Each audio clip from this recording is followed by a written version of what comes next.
Yes.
Welcome. Very good afternoon to one and all. Our today's I hereby, on behalf of TNC Law College, welcome our esteemed judge, Justice Shri Abhay S and all our dignitaries with all due respect. Welcome, sir. I request our guest and our chairman for deeper aperture.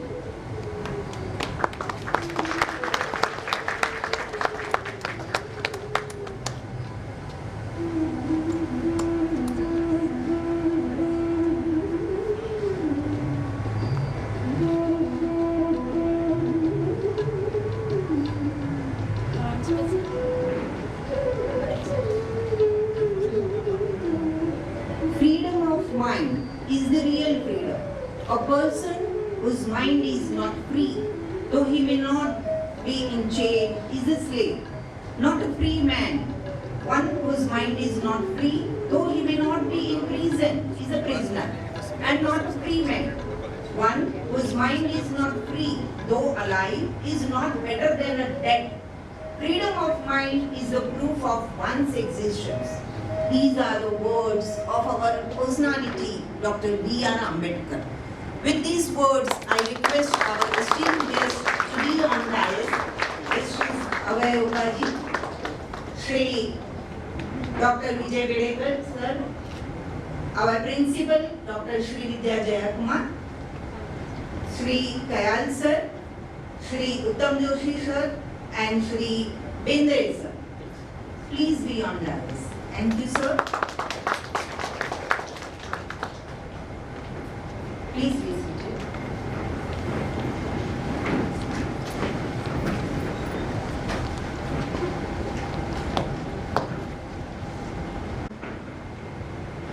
personality to whom we know since long, but today in different stage, Justice Shri Abhay S, Judge, Honorable Supreme Court.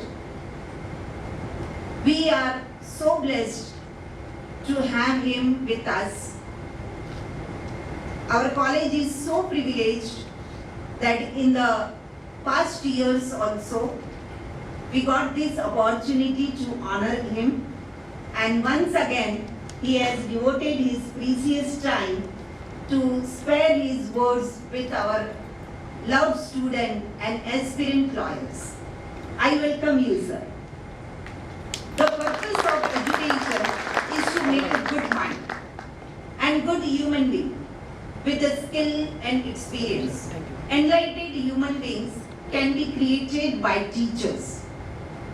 May not be dedicatedly he or she is on the post of teaching, but when a person is on dais and he gives some words or he shares the words of wisdom, definitely he is in an attire of teacher. And today we have such personalities with us. With us, one dedicated and hard-working personality, our own Principal Madam, Dr. Shri Vidya. She is also such a personality. I request her to welcome and introduce today's judge. Madam, please. Before that, today we will have honor to felicitate our judges and guests. I request our chairman, Vidya Prasarak Mandal, Dr. Vijay Bedekar, to felicitate with flower, shawl, Shri and memento to Shri Justice Abhay S.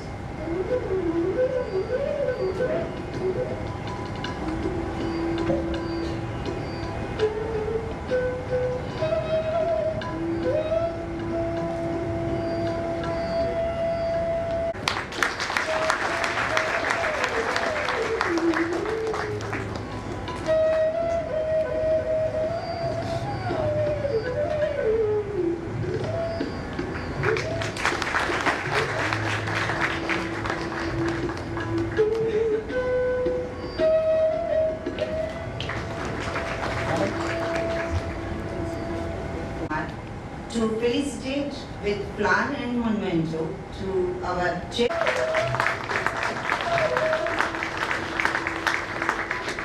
To felicitate with Kayal sir.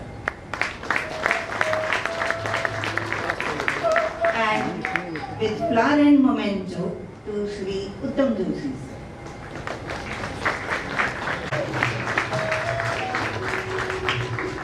Madam, to welcome and introduce for the guest of the day.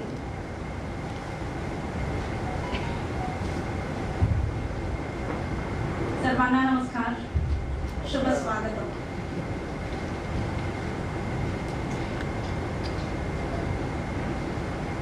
It's indeed a little intimidating to even assume upon myself that I need to introduce a personality like Honorable Justice Abhay S, the first judge to the Supreme Court from Thane.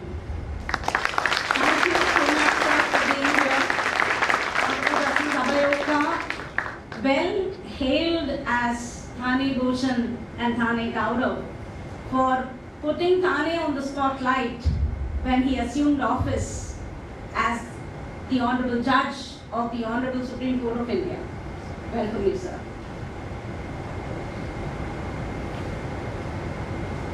So, Honorable Justice Lordship Shri Abhay Srinivas sir, the first Supreme Court Judge from Thane, is here with us.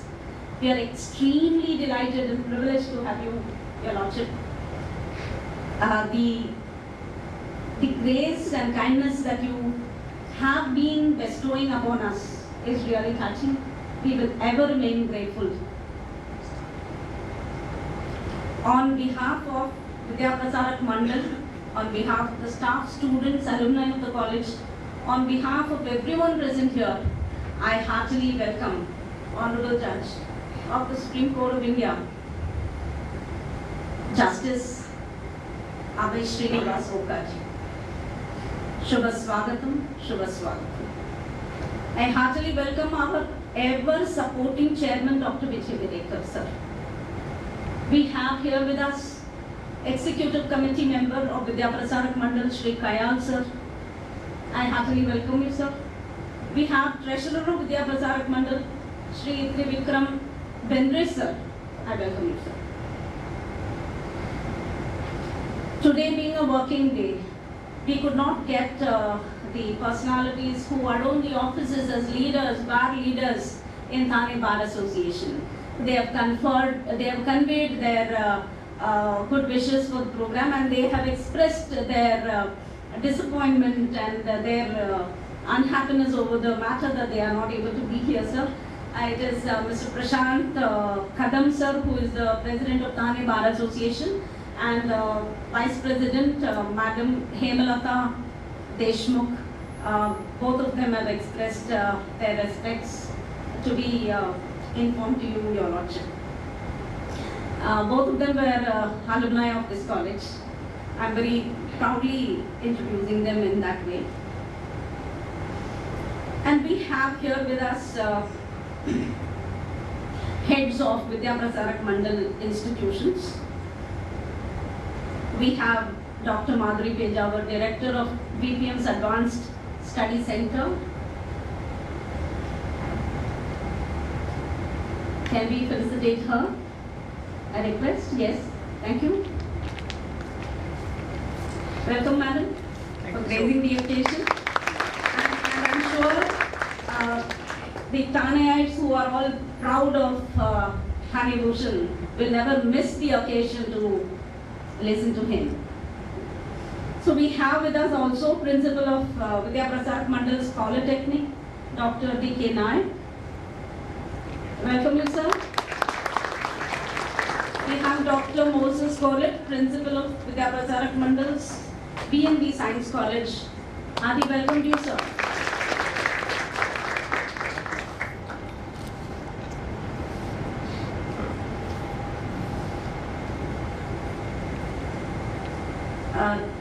Shri Ram Apte, Senior Counsel, designated by the Mumbai High Court, is unable to be here. He has flown to US and he has expressed his unhappiness over the matter that he is not able to be here, sir. He is also a member of our STU College Development Committee. Our IQAC member, Mr. Yatin Pandit, Advocate Yatin Pandit, and alumnus.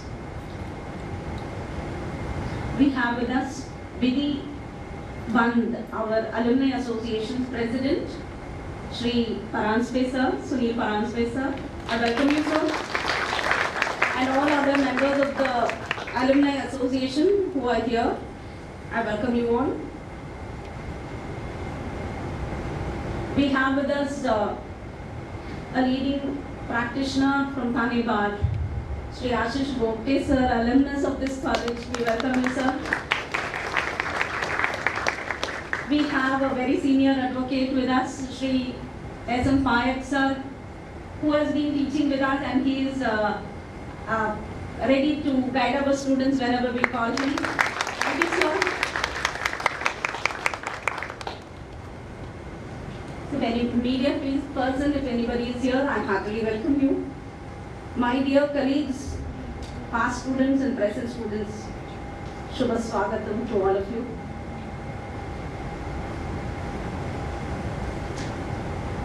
In this Golden Jubilee year, yes, dear students and all invitees here, this year, yes, I'm sorry, my apologies, I missed out Shri Dilip Joshi sir, Executive Member of Vidya Prasarak Mandal. Thank you, sir, for being here.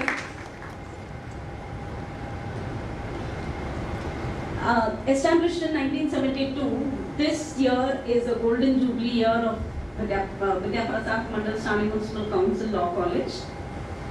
And we are very blessed to have Hon'ble Justice A.S. Okati here once again. Born and brought up in Thane, we all know that he was a practitioner of law from Thane. As a designated senior counsel of the High Court, we have had Hon'ble Justice Abhay Okati addressing students on the various aspects of particularly the writ jurisdiction. I am sure His Lordship will fondly remember the kind of interaction which you bestowed upon us. The students were guided. Thank you very much, sir. So we took immense pride and happiness when Sir was elevated to the High Court as Honorable Judge of the Bombay High Court. We celebrated by our humble felicitation of this great mind. Sir has bestowed us the privilege of having him here for our annual prize distribution functions as well. There were 5 past students who were selected as judges, and they were felicitated and blessed at the auspicious hands of our own Honorable Justice Abhay S. In our joint venture with Vidya Foundation, Honorable Justice has graced our Manu Sabhagraha to address on a career in judiciary. A very bold judge. His judgments pro-environment, pro-human rights are too well known. From the Mumbai High Court, he was elevated as the Chief Justice. He was elevated as the Chief Justice of the Karnataka High Court, and he was instrumental in bringing a lot of improvements which was appreciated not only in Karnataka but all over India. And many states now aspire to have the kind of infrastructure which the Karnataka High Courts enjoy. All credit goes to the brightest mind from Thane, who adorned the office as Chief Justice of the Karnataka High Court. He brought in the online live telecast of the judgments, of the proceedings of the High Court. I and my students have watched you there, sir, when you were conducting the proceedings of the Karnataka High Court. I particularly remember the environmental matter, which was the new notification on approvals for projects, assessment, environmental assessment which was required, and then the approval was required. The new notification which has relaxed those requirements have been stayed by your Honorable Court. That was a very great learning for all of us. So we have such a towering personality with us here today, and we are very eager to hear Justice Shri Abhay S. sir. And I very vividly remember in 2003 when your Lordship was here.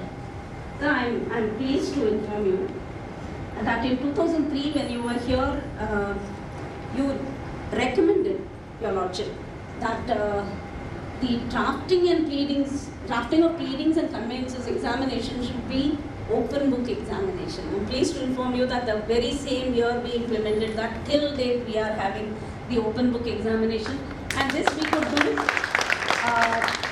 because it is an examination entrusted by the University and the Bar Council to the colleges. So we could immediately implement that, and till date we have the examination on open book. Recently we have allowed the students to access even the internet resources. The question paper will be ours and they can refer to anything, but only independently they have to work. They cannot consult with anybody, and they can access any resource and draft. This is how we have been doing. Further, I would also like to inform your lordship that Mumbai University in 2019-20 has introduced 3 papers on drafting of pleadings and conveyances. Probably this is the only university which has gone beyond the requirement as laid on by Bar Council. Whereas Bar Council requires only 1 paper, Mumbai University has introduced 3 papers on DPC. So in detail, the various conveyances are covered. The pleadings, civil, criminal, matrimonial, writ, appeal, memo and revision. All these are covered. And in addition to that, the notices and other resolutions, board resolutions and other corporate matters drafting have also been included. I would like to inform your lordship this. And recently, the Board of Studies of Mumbai University has amended, has revised the syllabus, and we have tried to introduce in the practical training aspects, applied aspect, drafting of judgments and drafting of bills also, your lordship. This revised syllabus is awaiting the approval of the Academic Council of the University, and we are sure that soon we will get the approval.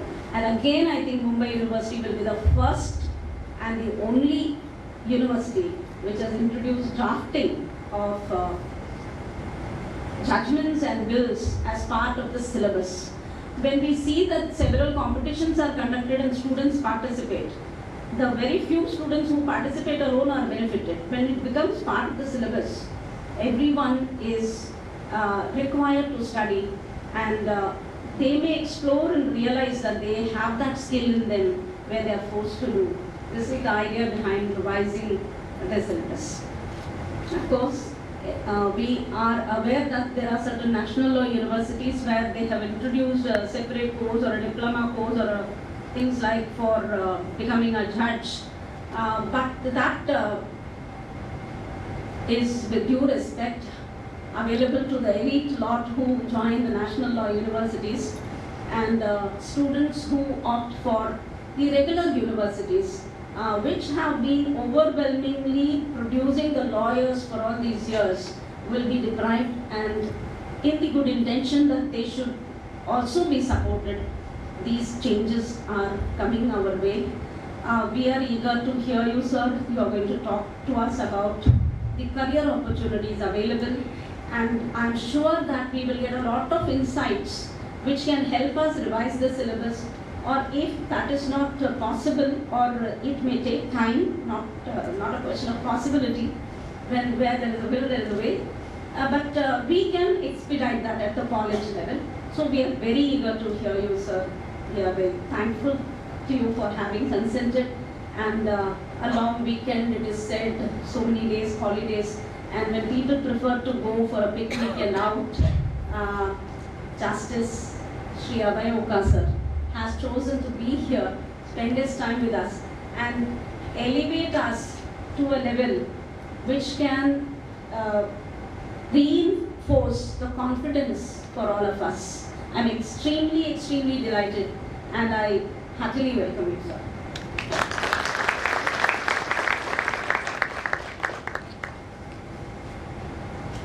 नंतर मी विद्या प्रसारक मंडळाचे कार्याध्यक्ष doctor Shri Vijay Bedekar यांना विनंती करतो की त्यांनी आपलं अध्यक्षीय भाषण करावं.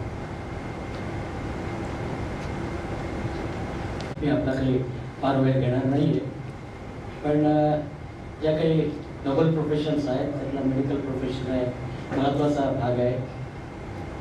मित्र, मला जे आठवत आहे, maybe I joined my father in 1973, maybe about 40-45 years back. Life was totally different then. Certificates where we were issuing certificates written, he is born in this hospital at this time. That was more for Kundali, exact what time. But then certificates become very important. And that was a time many Indians had started migrating to USC. And they had no certificates then. So we had to, thankfully we had a registry of all children there. And we had to, then they used to come and request for their own green card or whatever it is. A certificate has to be given there. Well, friends, sometimes really it is very difficult because both your birth and your death certificate we have to put, and it was a very touchy scene. In one of the visits I had to go to see that person and give a death certificate. His wife came and she started giving me a paper. I was not understanding what is she doing. She said, "Doctor, this is his birth certificate signed by you. And today you are going to sign his death certificate." I said, "Madam, we'll meet sometime." I was totally emotional. That's the role of a doctor, right? Both birth and death certificate we have to give. And there was another thing in earlier days, I don't know how far it is valid now. For your pension, government service pension, you have to give a certificate of alive. He is alive. That certificate had to be given. And some people are 80 years old, 85 years old, they were not able to come to even a hospital. We had to go to their houses, see them, ask them, "How are you, comfortable?" And then give a certificate of he is alive. Well, friends, it is a matter of, I don't know, many times legal matters are so complicated, they are beyond reach and understanding. Things have really gone too far now. As far as our law college is concerned, we are 50 years now. Hundreds and dozens of lawyers are passed through this portal and serving the society. I wish all of them and all of you a good luck. And I only assure you that VPM will always maintain a quality education. There is not going to be any compromise in that. With these few words, wishing you again a very good luck, I conclude my speech. Thank you.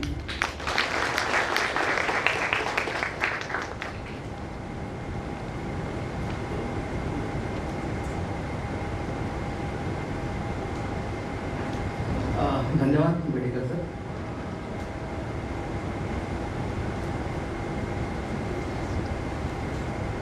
एखाद्या महाविद्यालय फक्त स्थापन करून नाही चालत, तर महाविद्यालय चालवणारी जी माणसं असतात त्यांचा उद्देश ही समाज निर्माण करणे, समाजाला चांगले डॉक्टर, वकील, इंजिनियर देणे असा असला पाहिजे. आणि मला वाटतं विद्याप्रसारक मंडळ हे कार्य मागच्या 50 वर्षापासून या विधी महाविद्यालयाच्या माध्यमातून करत आहे. तर धन्यवाद त्यासाठी. Now I would like to request your Lordship, Justice Shri Abhay S, to please address the students on the topic. Thank you.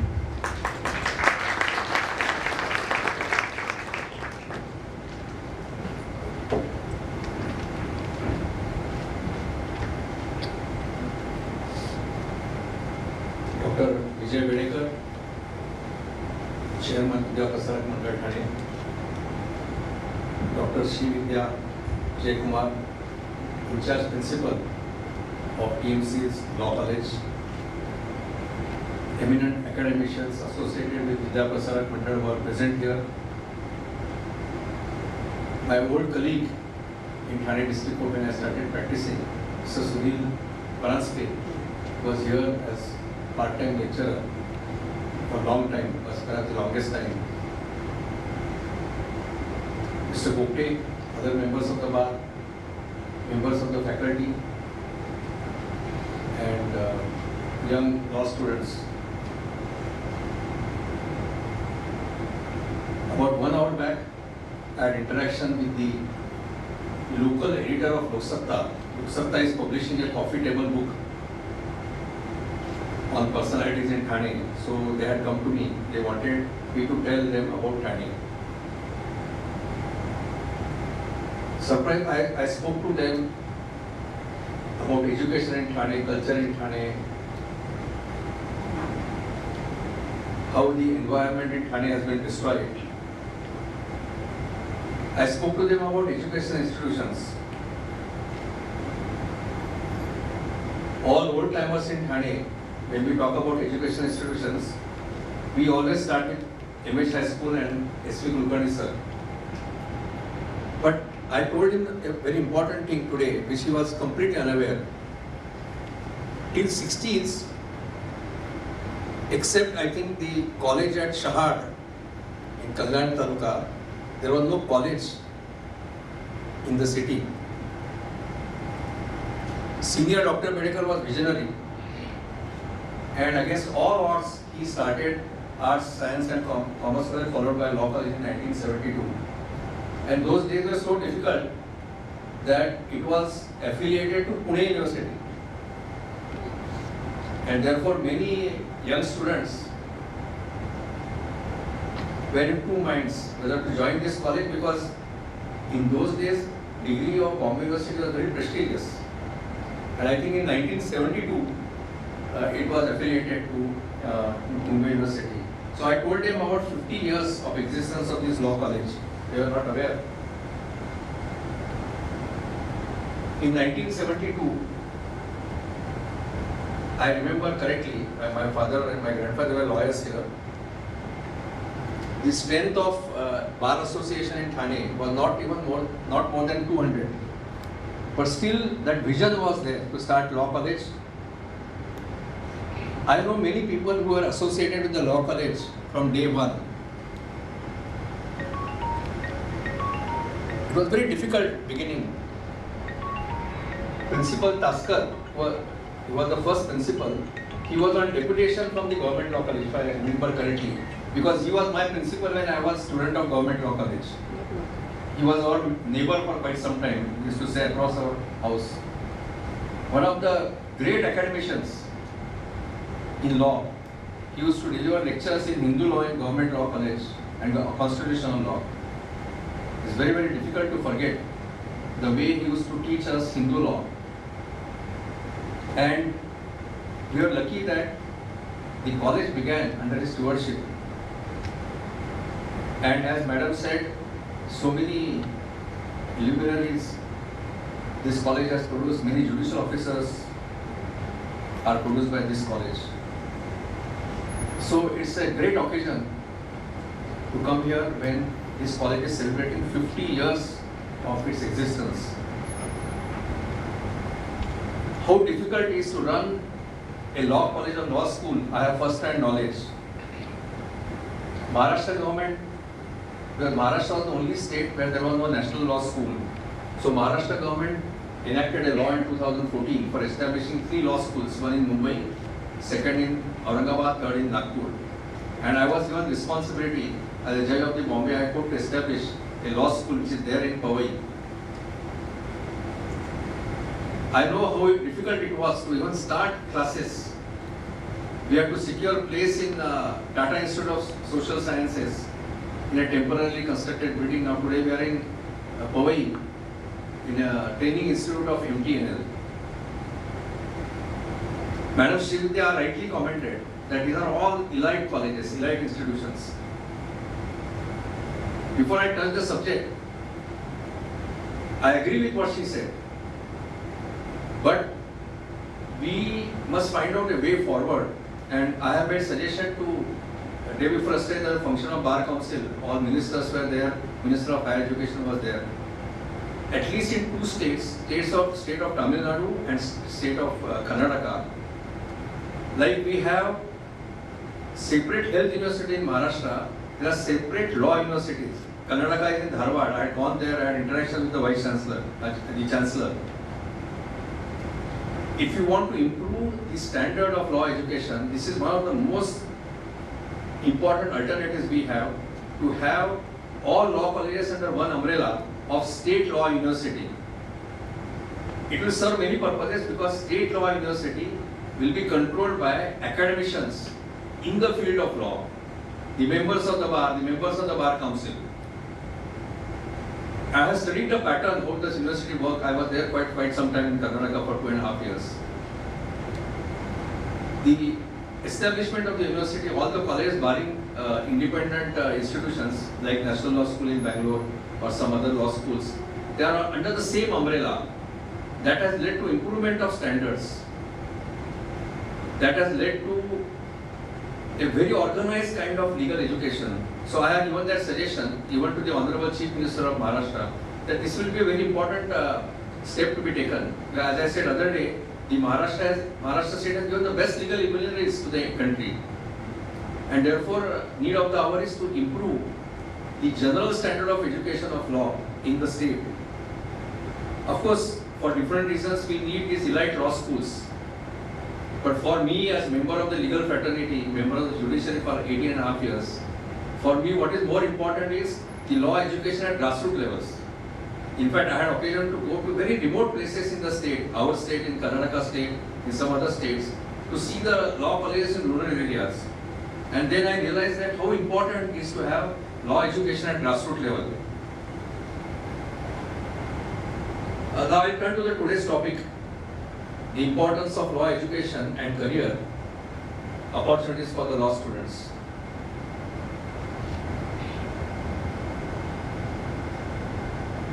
I personally feel that the main object of legal education, or for that matter any kind of education, is to make a young student a perfect citizen.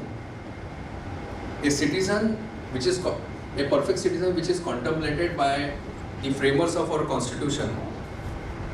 All of you learn constitution. I learned it first year degree. First year constitution subject is there.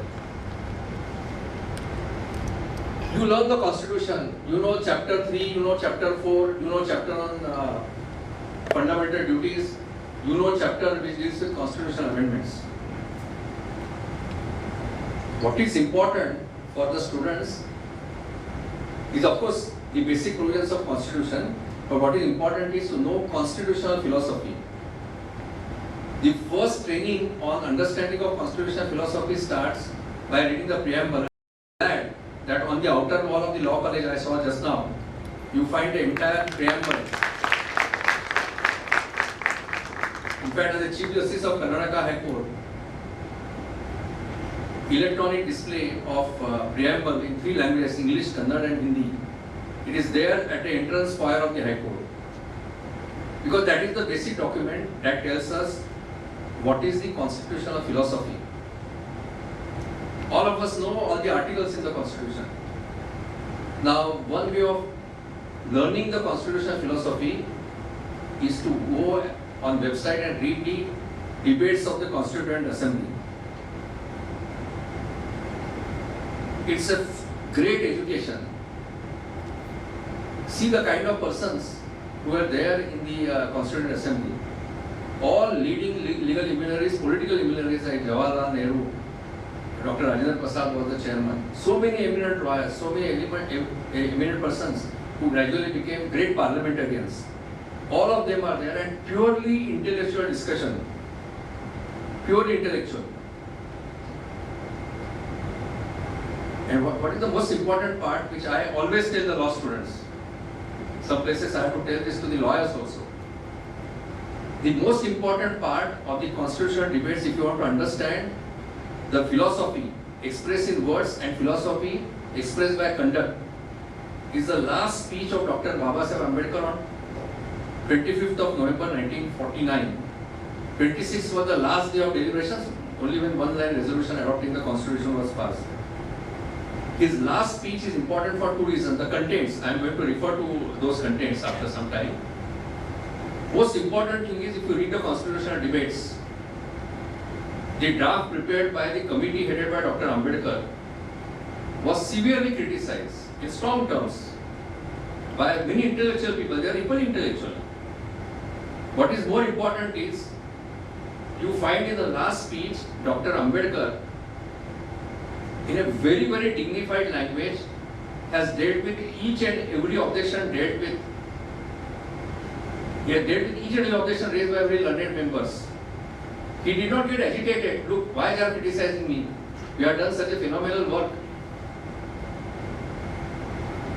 The language, the manner in which he has dealt with the criticism of the draft, that is something, you learn so many things from that particular speech. I am going to refer to that speech.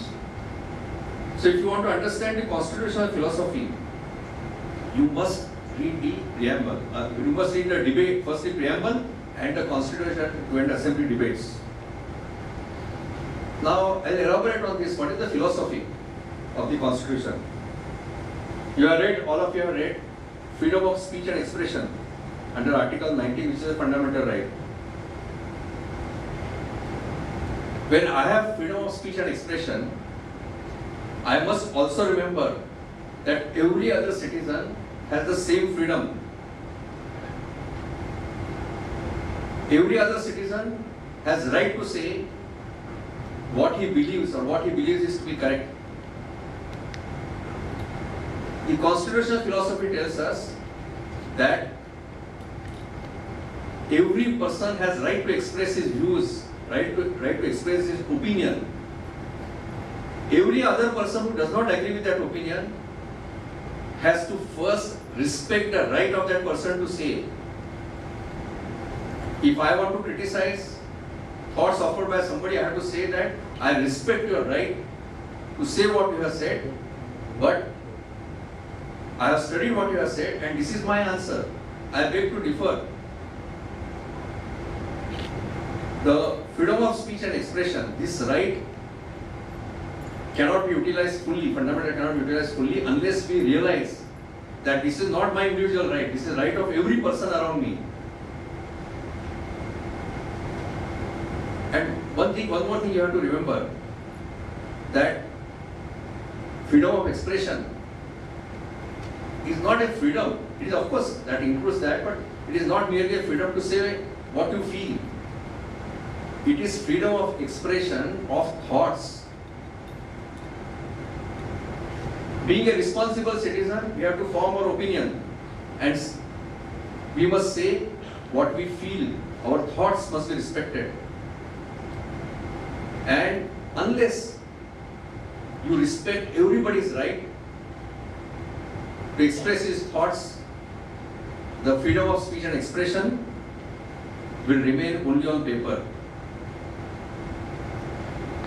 If somebody wants to criticize me, I should welcome that criticism. I cannot hate that person because he criticizes me. That is the constitutional philosophy. If I find that some person is saying something which is wrong, I must tell him that I respect your right to say something which according to me is wrong. And then I must tell him that what is right.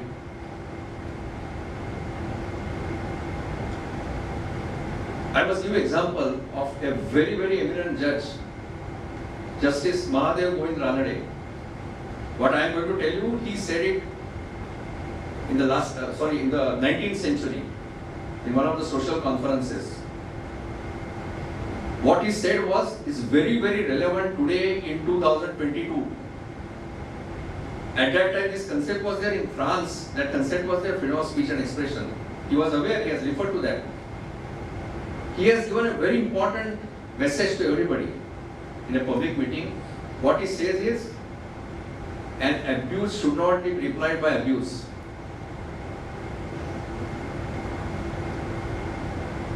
What is freedom of speech and expression? How it is to be taken in right spirit? One more example, which I publicly gave in one of my speeches which I delivered for Leaflet, an organization in Delhi. Lokmanya Bal Tilak was younger to Ranade, was contemporary for many reasons.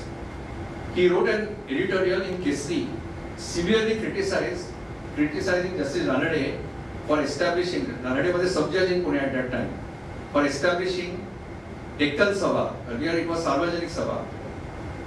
Because the Sarvajanik Sabha supporters of Lokmanya Tilak were in majority, therefore he established Dekkan Sabha. He criticized him in strongest possible words. So followers of Justice Ranade went to him and told him, sir, Lokmanya has crossed all limits. Look at his language, the way he has criticized you. You find constitutional philosophy, which came in 1950 in our constitution, in what Ranade said in 19th century. His reply was dignified and sober. Justice Ranade told his followers, look, I am a patriot. Lokmanya is also a patriot. We are working for the same cause, his methods are different. He told his supporters that, look, if I go to the court and file an action for defamation, the British government will take advantage. And what he told last is very important.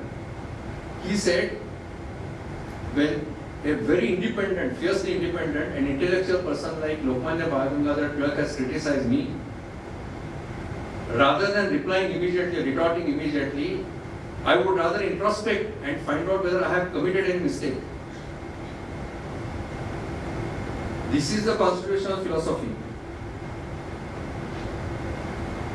This right of, this freedom of speech and expression has to be exercised with dignity.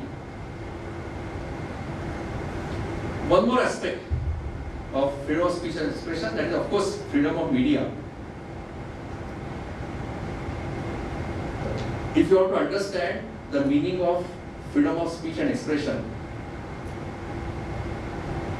I implore all young law students to read the defense address of Lokmanya Bal Tilak in his famous sedition trial. The address he made to the jury. At that time there was a jury system. I don't know how many young people know about jury. In those days, this certain type of serious criminal cases, murder, etc., there was a jury trial.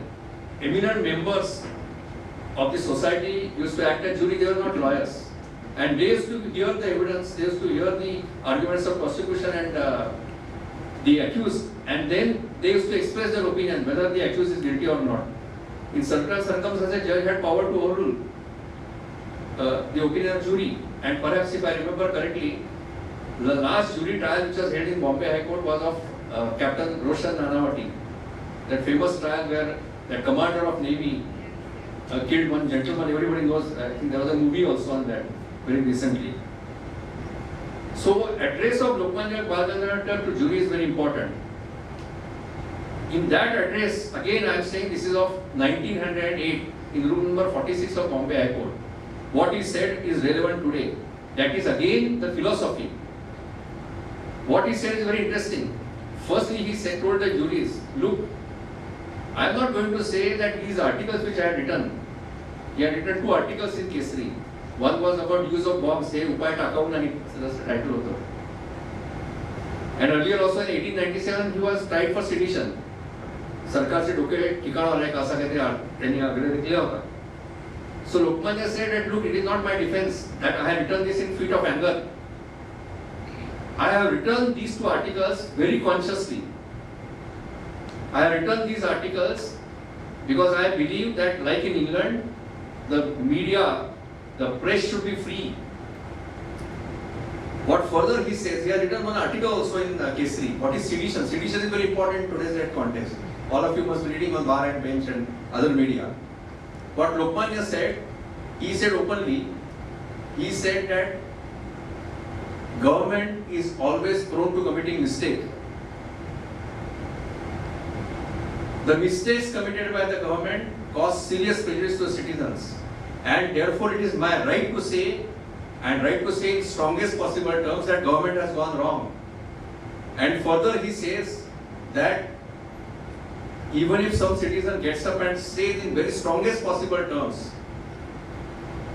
that the government has committed blunder, in no case it is sedition. Very relevant in today's day context. He also says in the speech, which is very interesting, he says, look, I know that Britishers don't like me, the government does not like me, but that does not mean that I should not get justice from the court. Very interesting at the end of his speech. And of course, what later he says, that is there on display in Bombay High Court. And lastly, he says that this is not a trial concerning individual Bal Gangadhar Tilak. This is a trial of freedom of press and freedom of expression. And he says the entire nation is depending upon you, the juries, that what we are going to hold in favor of liberty. So therefore, this is the constitutional philosophy, which we will find not only from these old people, Dr. Ambedkar's speeches, Mahatma Gandhi's writings in Harijan. For different reason, I am going to tell you why we should read that. Now, I come to right of equality. All these reservations, etc., then all it emanates from right of equality. I was lucky to be associated with the functioning of the Maharashtra Legal Services Authority. as functionary of that authority, I have gone to very remote places. I have gone to Chandrachud, Naxalite dominated area. I have gone to villages for our programs. I have gone to very remote places in Marathwada. If you want to understand whether after 75 years of existence, 75 years of independence, whether the right of equality, right to equality has reached common man, you don't have to go far away. Go in Palghar district to Talasari, place like Talasari. See, even today, I had gone there as chairperson of the Legal Service Authority, maybe in 18 or 19. See the plight of tribals, in what condition they are staying there. If you talk to them, they are ignorant about what is the constitution. They don't know what is the constitution. Forget about reservation for scheduled tribes. You go anywhere. Now the right to equality was meant for such people that will understand only after reading the debates in the Constituent Assembly. What is the philosophy behind Article 21A? Right to free and compulsory education for the age group of 16 to 14. That right was always there. Supreme Court had already expanded Article 21, which included right to education. Of course, it took so many years to bring this as fundamental right. If you read as students of law, I request to read Article 21A. It is included in the chapter related to fundamental rights, but it is really an obligation of the government. It's the obligation of the government to provide free education to age group of 6 to 14. It's the obligation of the government. In 1905, Gokhale, a great freedom fighter, as member of Imperial Legislative Council, he moved a bill, private members bill. I am talking about 115 years back, that for certain category of children, the primary education should be made compulsory. And that bill was as expected defeated. And interestingly, see, these were the days when the defeat was also taken gracefully. What Gokhale said in the speech, he said that as far as my generation is concerned, I am 100% convinced that we are going to serve the cause only by our defeat. And therefore I am not unduly worried about it. Perhaps the next generation is going to succeed. That's what he said. Now you must understand the philosophy. Why this Article 21A? Even today, 75th year of independence, you will find large sections of the society, children in the society, are deprived of education. There is a law, 2009 law enacted. There are rules framed by various governments. Now how that law we are going to implement, there are rules framed. I delivered long judgment in Karnataka on that. The rules contemplate door-to-door survey. Every year in April, data has to be prepared by the teachers. They should be given allowance, etc. Some states have that provision. Data of how many children are there in the age group of 6 to 14 and how many children are going to the school. The rules contemplate that every year they must find out how many children have joined the school and how many children have left the school. That is not implemented in any state. I have to issue writ of mandamus Karnataka. How you are going to implement a law if you don't know how many children are deprived of their fundamental right? These are the things you must understand why this provision is there. In 21st century, this provision into 2009 is the act and earlier is the amendment. I'll tell you something more important and interesting. Right to have food is now part of Article 21. Article 21 has been expanded. So we have our Food Security Act, which came a few years back. The Act provides that free meal will be provided to children in the age group of 3 to 6 and through Anganwadis. Anganwadis are the integrated child development scheme. Anganwadis are established across India. And there should be pre-primary education provided to them. Our secretaries of district justice authorities, I have given them some tasks. Now we realize that parents were reluctant in villages to send the children in the age group of 3 to 6 to that pre-primary school. There is in this Anganwadi itself. Why they were sending the children? Because one meal was secured. Difficult to maintain children. So the children were going there. Unfortunately, in this COVID period, Anganwadis were closed. Now this is a statutory provision under the Food Security Act. 3, 4, 5, 6, or 5 or 6 sections are there. This is for giving effect to the fundamental right under Article 21. Right to education. And after all, what is Article 21? Right to live with human dignity. There is one more provision, midday meal scheme for the students. In villages, we carried out survey in one of the districts in Maharashtra through Legal Service Authority. Why parents were sending children to the school, you will be shocked to know. Because one meal was taken care of. If students go to the school. In COVID, everything stopped, midday meal.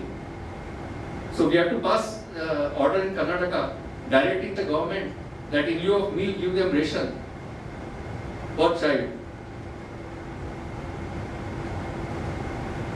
Another part of constitutional philosophy is Article 51A, fundamental duties. I am just cursorily referring to these topics.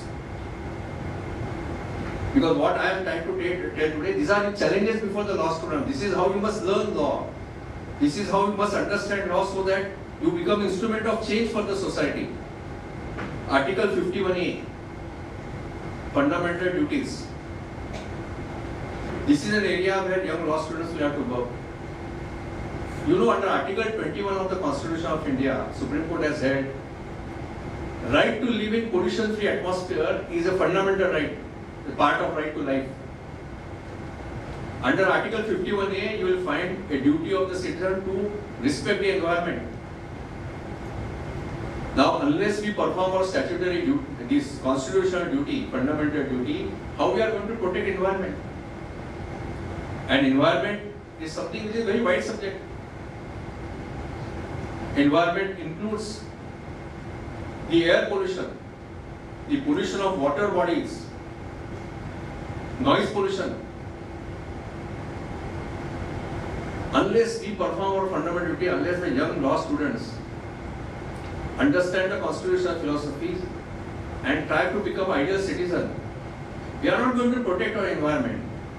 I must have written a series of judgments in Bombay High Court and Karnataka High Court. Through the judgments of the court, we are not going to improve them. To some extent, we may stop degradation, further degradation of the environment. We are not going to stop. The environment, in turn, the fundamental right of the citizens to live in pollution-free environment can be protected only by the citizens themselves. In a lighter vein, I can say that there can be pollution of thoughts, but pollution of thoughts can be cleared by somebody who is very rational and who is able to rationally give reply to that.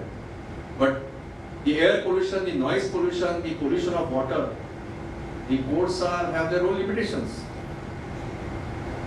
Trees, fundamental duty also includes protection of trees. Mr. Paransky, Dr. Bedekar is here, they are all citizens of Thane. In our childhood, Thane apus was more well known than the Konkan apus. The size of the fruit used to be big. Now all those mango trees have gone on both sides of Gorbanda Road. We have seen this destruction from our own eyes, those who are residents of Thane.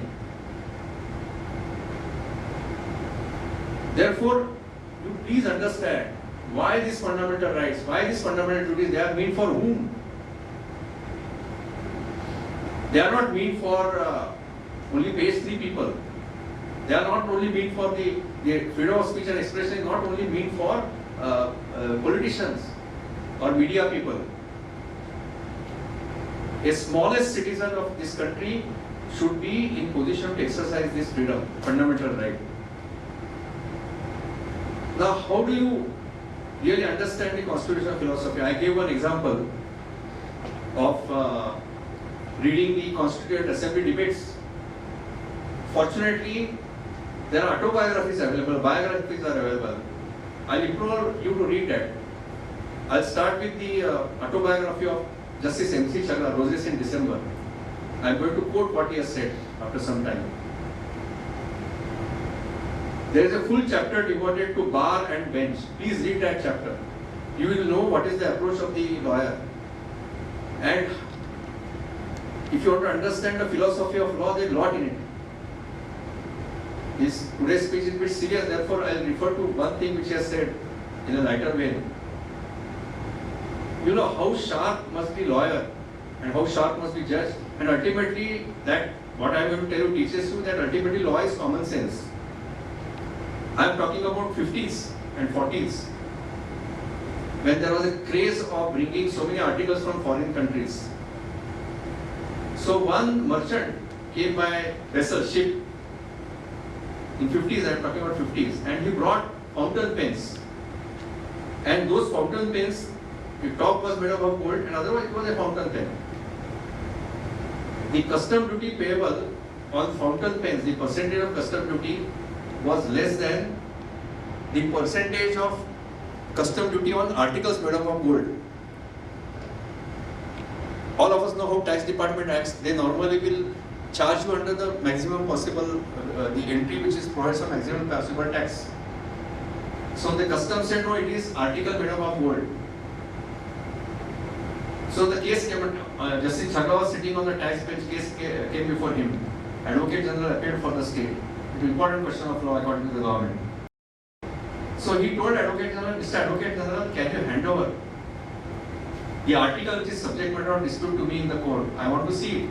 So he handed over the pen. Justice Chagla saw the pen.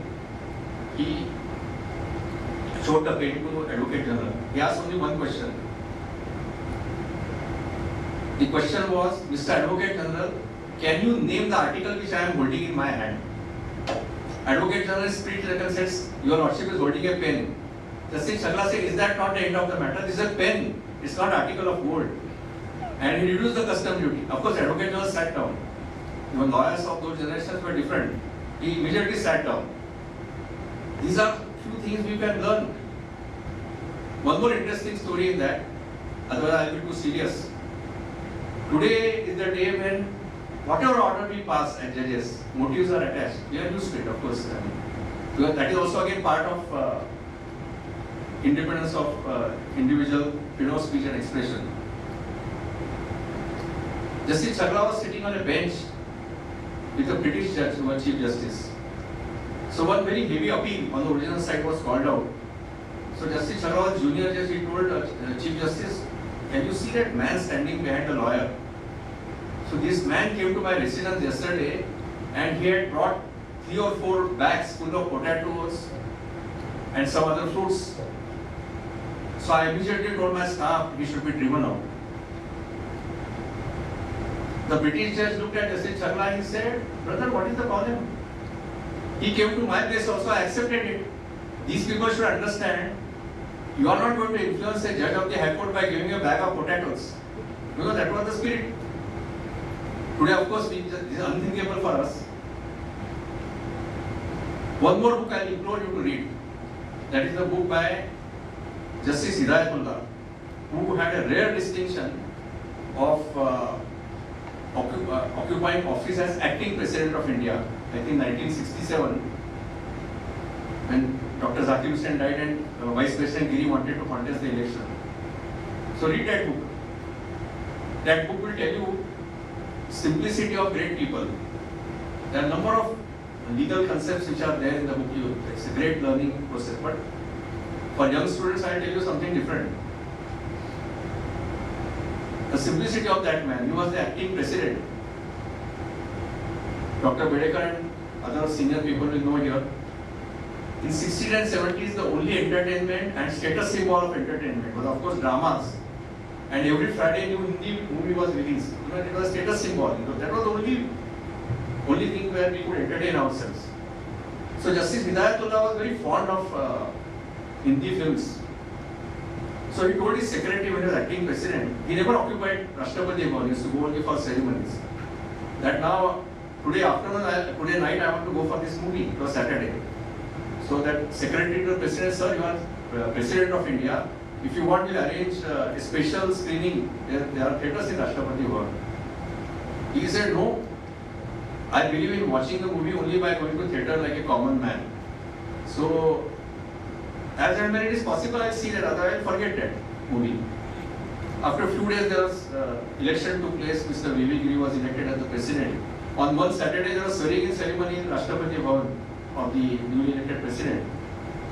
So Mr. and Mrs. Udayatullah, your Chief Justice, came to Chief Justice's house. They had their lunch. He drove his personal car to a theatre. They waited in the queue, purchased tickets, and saw that movie. These are the examples of simplicity of great people. It's not necessary that you can learn from judgments of these legal luminaries. You can learn from their conduct. Now, one more aspect, which is a challenge before the first challenge before the young law students is to understand the philosophy of law, philosophy of constitution, why the laws exist. The other challenge is about your contribution to legal aid.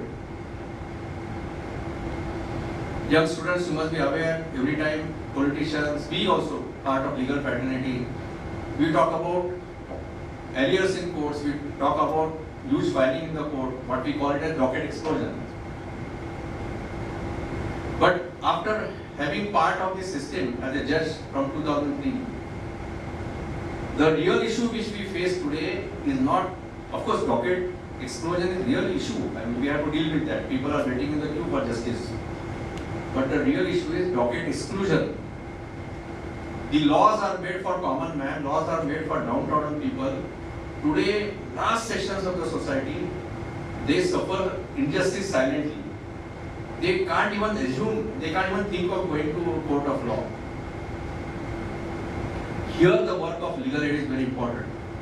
Very, very important work. And therefore, now under Legal Service Authorities Act, we allow the students to act as paralegal volunteers. And students are supposed to do this. Students are supposed to find out who is deprived of the relief from the court, who is not able to approach the court. And believe me, the students can do wonders. My appeal to you, if you want to really learn the law, please do legal aid in some form. You may assist the court in arrangement, loka adalats. You may go to villages, hold camps, find out who is deprived of justice. Only two examples. Madam referred to national law schools, elite students, right? She's right. So I was associated with the National Law School. At the same time, I was chairman of the High Court Legal Services Committee. In Palghar, 2 villages were uprooted for nuclear power plant. And villages with the same names were newly created villages were there. So there was a PIL file. The Chief Justice had passed an order, judicial side, that chairman of the High Court Legal Services Committee should hold meetings with all stakeholders and try to resolve the issue amicably. There were many players. One is the Atomic Energy Department. They were supposed to give funds for rehabilitation. Some funds were to come from the state government. So I used to have old meetings. I visited that place. I saw the houses, kind of houses which were given by way of rehabilitation. I interacted with the villagers. Only houses were constructed, all houses were having leakages. Children were not able to secure admission to the schools. People had lost their livelihoods. There was no source of income. So I thought that these elite boys and girls who come from nook and corner, there are students from Jammu and Kashmir to Kerala. So I told Mr. Deshmukh, retired district judge, who is associated with that university for this legal aid work. I said that we will prepare a questionnaire, we will give it to the students. Let the students go there, carry out survey, meet the villagers, and give us a complete picture whether in true sense these poor villagers are rehabilitated. I talked to the students, I said, have a team. On the way back in one night, I went to Powai, I talked to the students. I told them that I am giving you something which is historical, something which is very important, very satisfying job. You go there. Meanwhile, I used to hold meetings. Additional Solicitor General of India used to come, some official of Atomic Energy Department, those typical revenue officers of the government of Maharashtra. Very difficult to even interact with these people. So I used to tell them, look, what is the plight of these people? I had gone there. So these young students spent 4 days there, morning to evening. We had arranged for buses.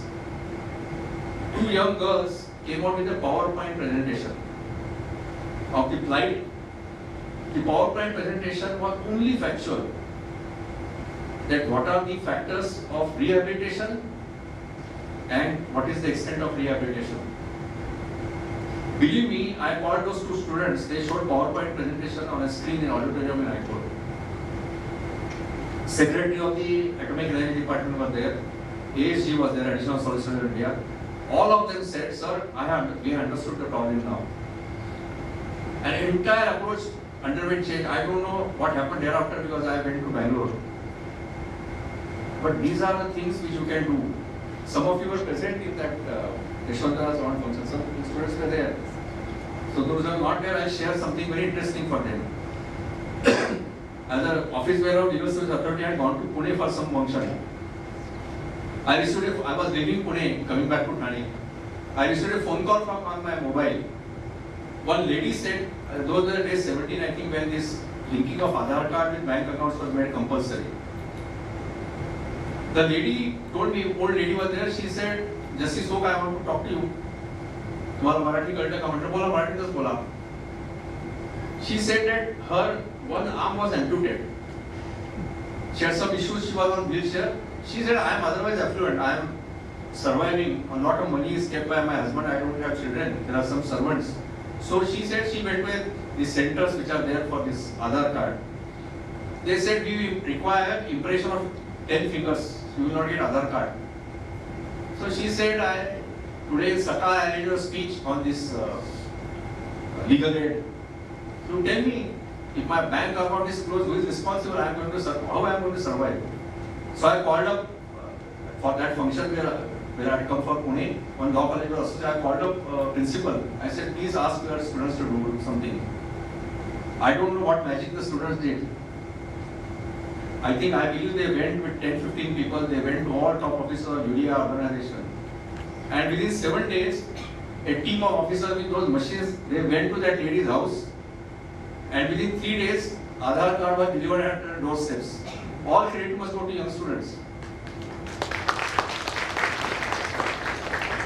So if you associate, see, you need not join Legal Service Authority. You can do legal aid in your own village, if you come from a village. You can do in your locality.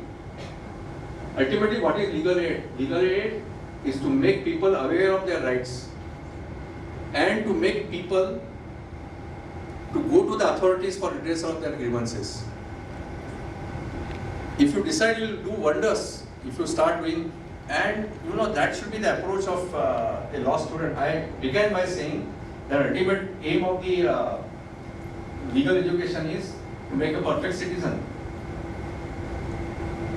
After having sat as a judge, the main reason for creating, or why so many litigations are created, one main reason which is my opinion, somebody will definitely differ with me. The main reason is following rules and laws is not part of our culture. We talk about very great culture, etc. If following the law becomes part of our culture, half of the litigations can be avoided. And that is something which law students must play a very important role. If you understand the Constitution, if you understand philosophy of the Constitution, understanding of other laws is easy. For example, it's very easy. Now coming to challenges before you, my suggestion to you is you read history in connection with law. Only if you read history, you will understand the importance of law, the importance of the rights conferred on us by the Constitution. When you read history, you read very important books I come back to articles of Mahatma Ji on in Harijan. Apart from the thought process, which ultimately culminated into a constitution, look at the language. Mahatma Ji uses very, very short sentences in simple English. Another one very important of Lord Denning. Please read, all books must be available in the library. Due process of law, what makes it law. Apart from great thought process, you understand, there also you understand the philosophy of law. The simple English which he uses. Simple English. Only if you read such books, you will develop the art of writing small sentences, and that will give you insight to the law. One more important thing now, today you belong to a very fortunate generation of law courses. I told this to some of the students here. Other day I went to Government Law College. I was enrolled in Government Law College in 1980. I still maintain my identity card for different reason, altogether different reason. Because at that time the fee of the first term was rupees 120 and second term rupees 80, Government Law College. There used to be maximum 3 lectures per day. We had only one moot court in the entire year. We had not heard concept of mock trial, judgment writing competitions, elocution competitions. There was absolutely nothing. Only advantage of Government Law College was at that time, and I believe continues to be so, was one, proximity with Bombay High Court and many other courts. In those days, one more advantage was very close proximity with the British Council Library, which used to be open from 8 to 8.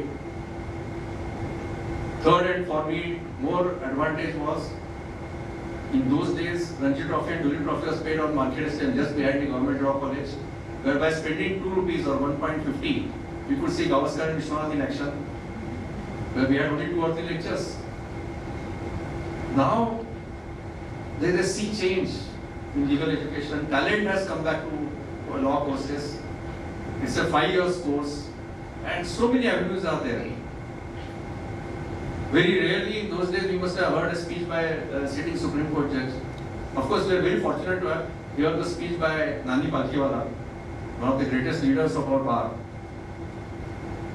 So you have all that advantage. My advice to you is, now you have this bar and bench. I'm sure you must be following bar and bench, line law. And there are many websites where you get latest judgments.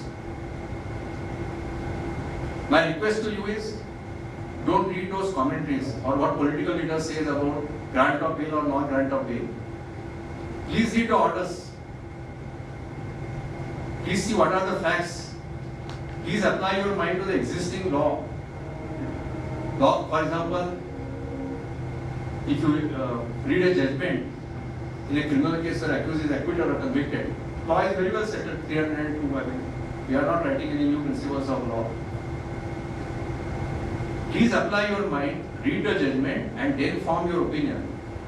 Make analysis that whether the judgment is right or wrong. If you start doing that, believe me, by the time you walk out of the law college and you start your practice, you will be far ahead of others, because then your analytical mind will develop. Don't read that whatever remarks are there in that bar and bench or live law. There are several such apps which are available. Read the contents. Apply your mind whether judges were right or wrong. This is how you have to develop your analytical mind. And in our days, we had no access unless we take out some law report after making a lot of research. We had no access to judgments.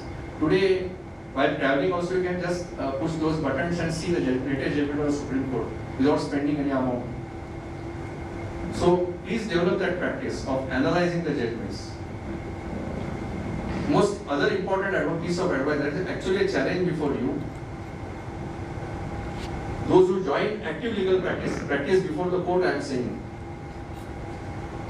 The day you enter the court, you will find that you are ill-equipped to conduct a trial.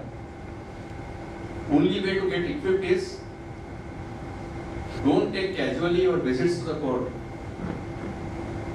Closely observe what is there in the court. If you have visit to the police stations, Section 207 CRPC you must be reading. When you go to the police station, talk to the police officer, you tell us where is the charge sheet. We want to see a charge sheet in a case. Find out what are the contents of the charge sheet. Find out how forensic report is to be read, how post-mortem report is to be read. These are the things when you make a police station visit, you must find out. Now some colleges are taking students to a jail, have interaction with the prisoners. I was permitting interaction when I used to go as chairperson of Legal Service Authority to central prisons. Ask the questions to the prisoners. If he is under trial, please ask him whether he has applied for bail. And if he has not applied, why he has not applied? Or if he has applied, where the things have gone, why his bail application is rejected. If you go and sit in any court, that is the greatest legal education you can have. That is the only way you will develop the art of advocacy. Now these are all challenges before you. This is how you must look at your law course. You must look at the opportunity which you have got to study law. And these are the basic challenges before you. Then I come to the second topic, career opportunities. Today, again, there is sea change in the situation. 70s and 80s, they used to openly say that those students who do not get admission to medical or engineering courses, they join law. Today, there is drastic change. Because I was part of National Law School, Bangalore, Christ Law College because of my position as Chief Justice. You will not believe that now people give up admission in medical colleges, engineering colleges and prefer to go to law schools. Why they are not attracted to medical profession? Dr. Bedekar will be in better position to tell. Various reasons are there. But I am looking at it only positively. Now the legal field has become more lucrative. It is always considered the most lucrative profession, legal profession in India. The talent is coming back. Now what are the opportunities available? Last 40 years again there is a sea change in that. I may be very conservative, but you ask me, if you want to do real service to the nation, the best career option is practice before the court, traditional courts of law, maybe tribunal. Stand before the court and conduct cases. Of course, other careers, I am not saying everybody can't afford to join practice. Some people have compulsion, they have to start earning. But real social service you can do by doing traditional practice. It's very difficult, I must say, it's very difficult. That's one option which is available. Second option which is available now is to join these companies as law officers. Very tempting because people get good starting salary. One more option is available, that of joining firms, because naturally a young student feels he may not have support from parents, that kind of support at the age of 23 from the parents. So he feels that he will be secure if he goes and joins some firm. If you join a company as a law officer, the only problem is initially the things are attractive. But unless you diversify yourself into management, into finance, for lifelong you remain a law officer in true sense. That you will be seeing the files, going to lawyer, appointing a lawyer, discussing with him. With the passage of time, your designation will change. From law officer, they will call you manager law, director law, whatever it is. But ultimately, the nature of the work remains same unless you diversify yourself. If you join a firm, it depends on which is that firm, what opportunities you get. But the real challenge and real thrill is in practice before the court. I am not saying court in traditional court, civil and criminal. I am talking even tribunals. There are some younger students are going to tribunals now, income tax tribunal, company law tribunal, many tribunals are there, service law tribunals. under the Administrative Tribunals Act. Many students, of course, see the lawyers flourishing. I have gone to several law colleges in nook and corner of the country. Sometimes lawyers, when I have interactive sessions, some student gets up and says, "Sir, my ambition is to acquire Mercedes within 10 years of practice." Nothing wrong with, mind you, nothing wrong if you feel that you want to earn a lot of money. And that is not a crime, provided you earn it legitimately. What is important is, when you become a traditional lawyer, maybe you will get, with the hard work, you will get good clientele. But in that process, you get several occasions to do social service. So many poor people approach you, those who are really in need of court order. That gives you a great opportunity to serve. Now, talking about the training you get as a lawyer, there is a very important passage by MC Chagla, which I can't avoid temptation of quoting. Justice Chagla says, "Law is a great discipline for the mind. It teaches you how to think clearly, precisely, and accurately. Every word has its definite meaning and must find its proper place in its own context. Verbosity and diffusences are foreign to a well-trained legal mind. Such a mind is essentially logical and has courage to face the results of its own mental processes." So what he says is, law is a great discipline of mind. It teaches you to think clearly, precisely, and accurately. Of course, somebody may say justification that what Justice Chagla has said, that verbosity is foreign to well-trained legal mind, which we on the other side sometimes forget, and people say we are very verbose in our judgments. But this is something which is basic. Now, looking to the career in law, the final word is in Chagla's book. I want to read that portion also. Many young students come to me and they tell me, "Sir, I don't have background, family background. People like you are very lucky. You belong to lawyer's family." I have seen, even today I see people, lawyers coming from villages who have no background, family background whatsoever. They have succeeded like anything legal profession only due to hard work. And that's what Justice Chagla says. He says that, I quote that portion, "No one can assure success at the bar to any young man who is entering advocate's profession. Success must ultimately depend upon the man himself. There is no other profession which demands such patience and perseverance. Because as Lord Heward once said, life at a bar is never a bed of roses. The most difficult time for an advocate in life is when it is all bed and no roses. It is when he is passing through such a situation that he must maintain a stout heart. It is then that he must work and slave in a spirit of single-mindedness. It is also the time to learn all that there is to be learned about the art of advocacy. I am, however, convinced that success will come to every young man who has faith in himself. He must enter the profession with the zeal of a crusader. For many years there may not be any work. He may even be faced with prospects of starvation. He may come to feel that his talents are not being used. He may see, this is very important, he may see undeserving men flourish in the profession.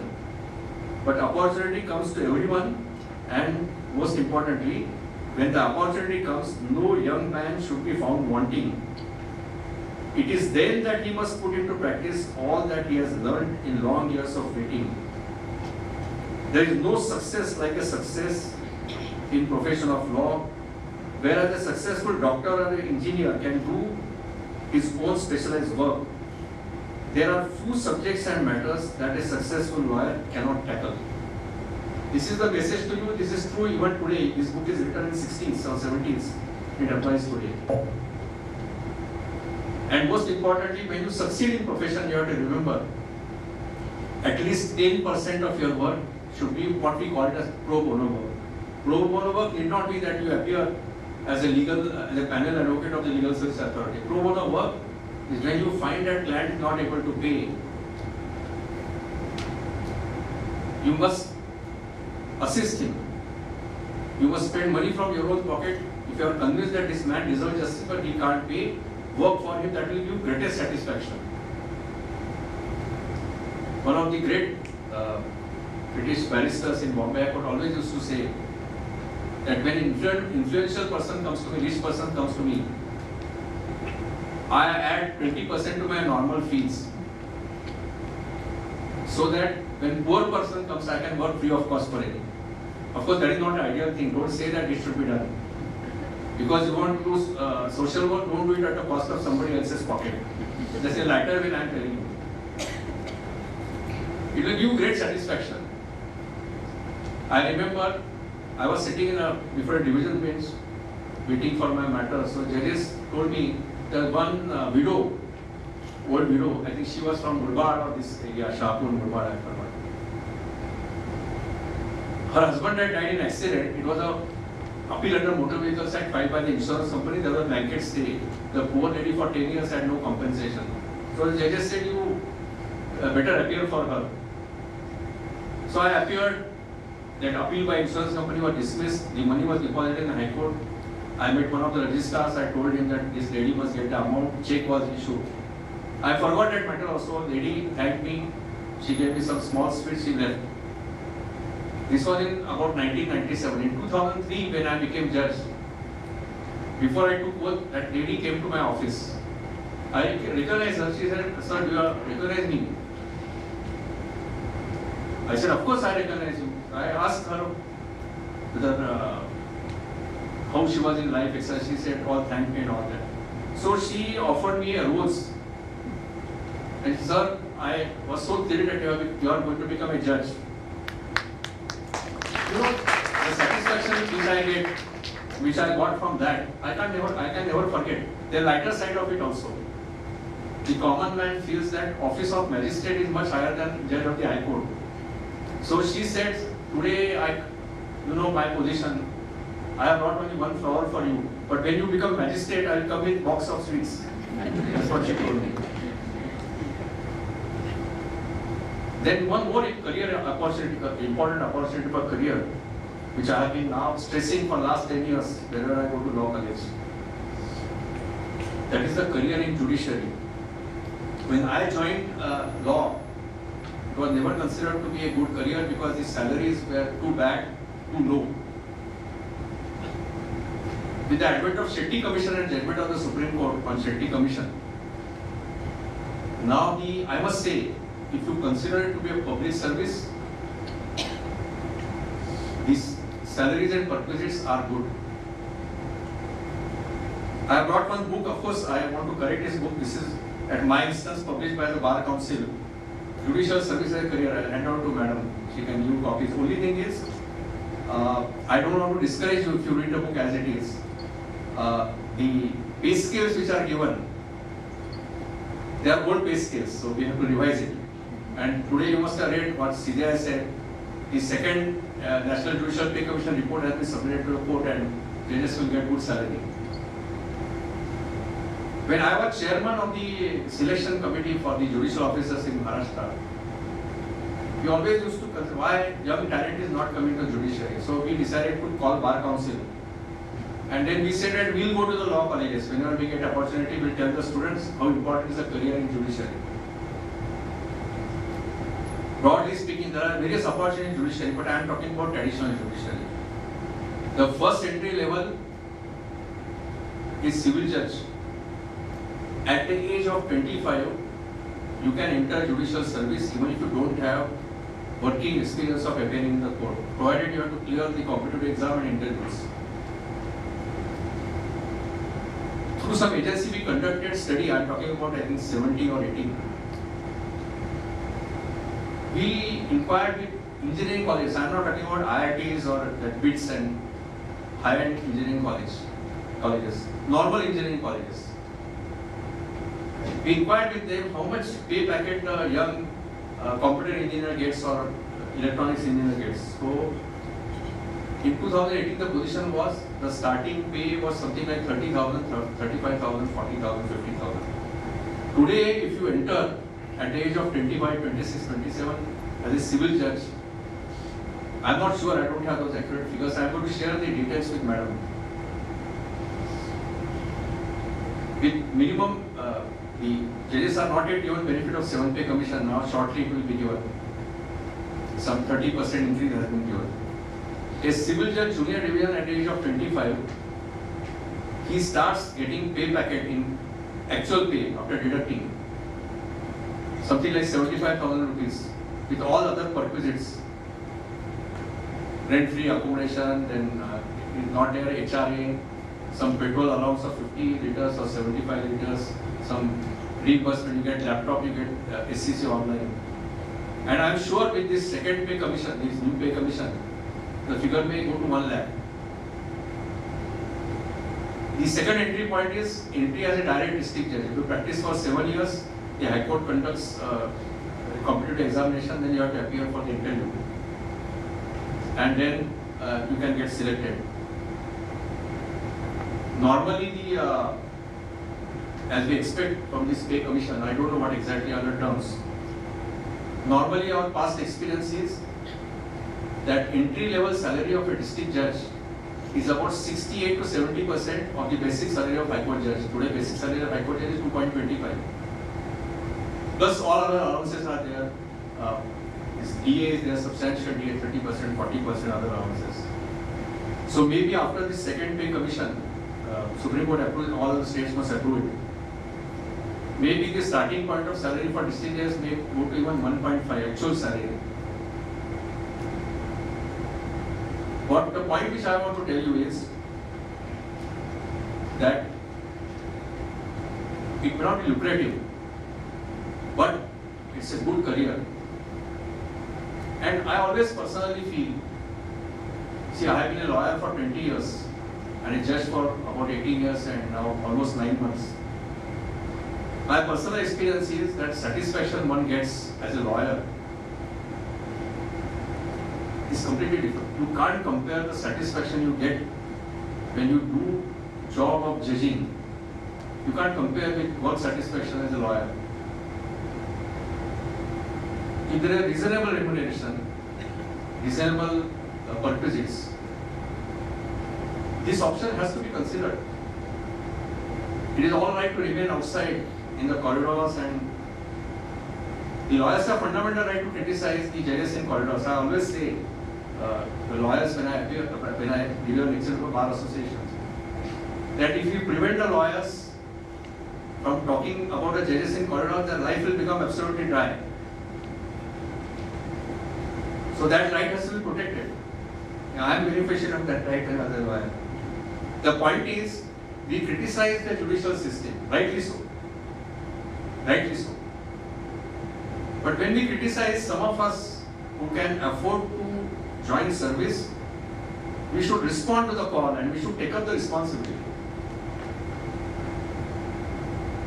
Of course, I don't say that every young and bright student should join a judicial career. No, I am not saying that. I always say this, we need bright young lawyers to enter judiciary. We need bright young lawyers as practicing lawyers. They should not be sitting in some office and doing chamber work. They should be in court facing the challenge. We need very good public prosecutors and government advocates. Unless we have very talented government advocates, even that career all of you should consider. How the system, especially the criminal justice delivery system, is going to survive. And lastly, I am not saying, I am saying this in every function, not because I am in law college. We need very good law teachers. only when we have quality law teachers. It's a very onerous job to teach law. Years after years, you keep on saying the same thing to the students. Very difficult job.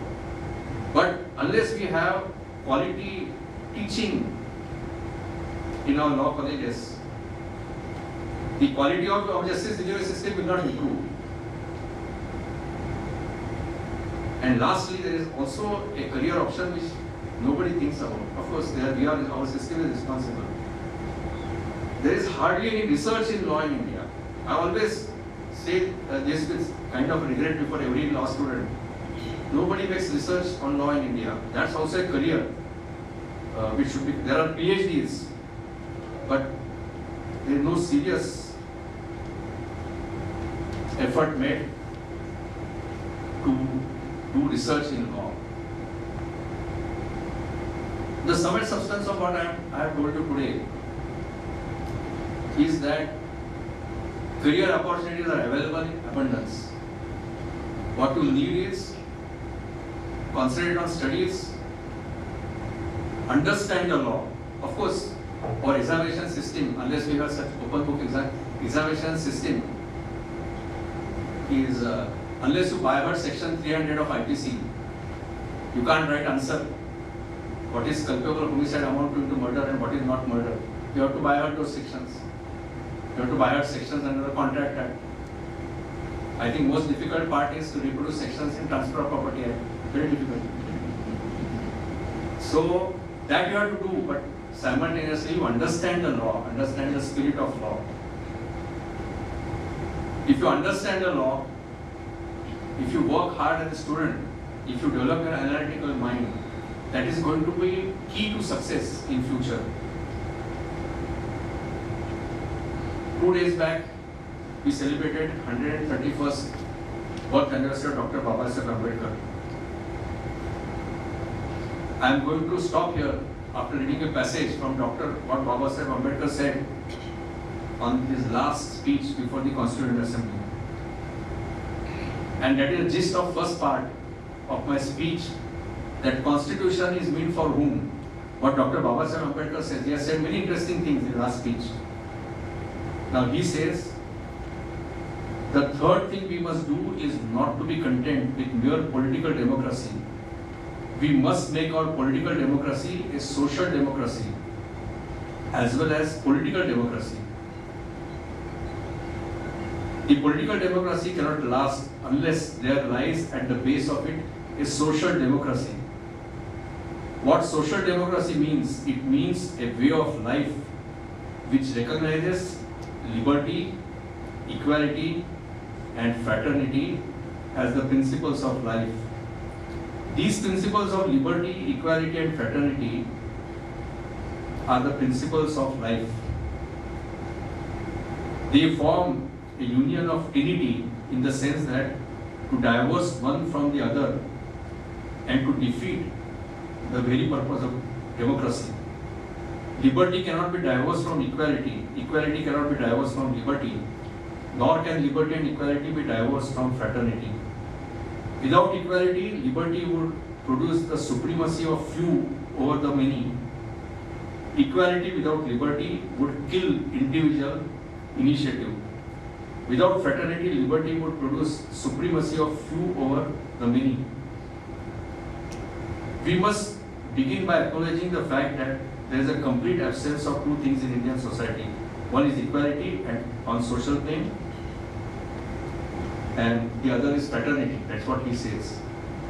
So this is the important message for all of you when we are going to celebrate, apart from celebrating 50 years of existence of this college, 75 years of Indian independence. I think I must close here because I think there is an interactive session. I thank Madam for giving me this opportunity to interact with young students. Thank you very much.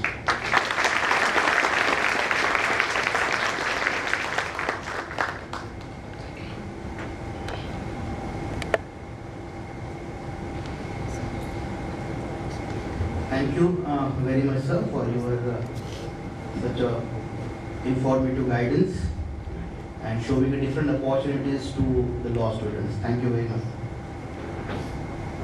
with the permission of your lordship, should we go with the question answer session? Yes. Okay, thank you. Now may I request my colleague Madam Rashmi to take over the charge and please invite the students for asking the questions.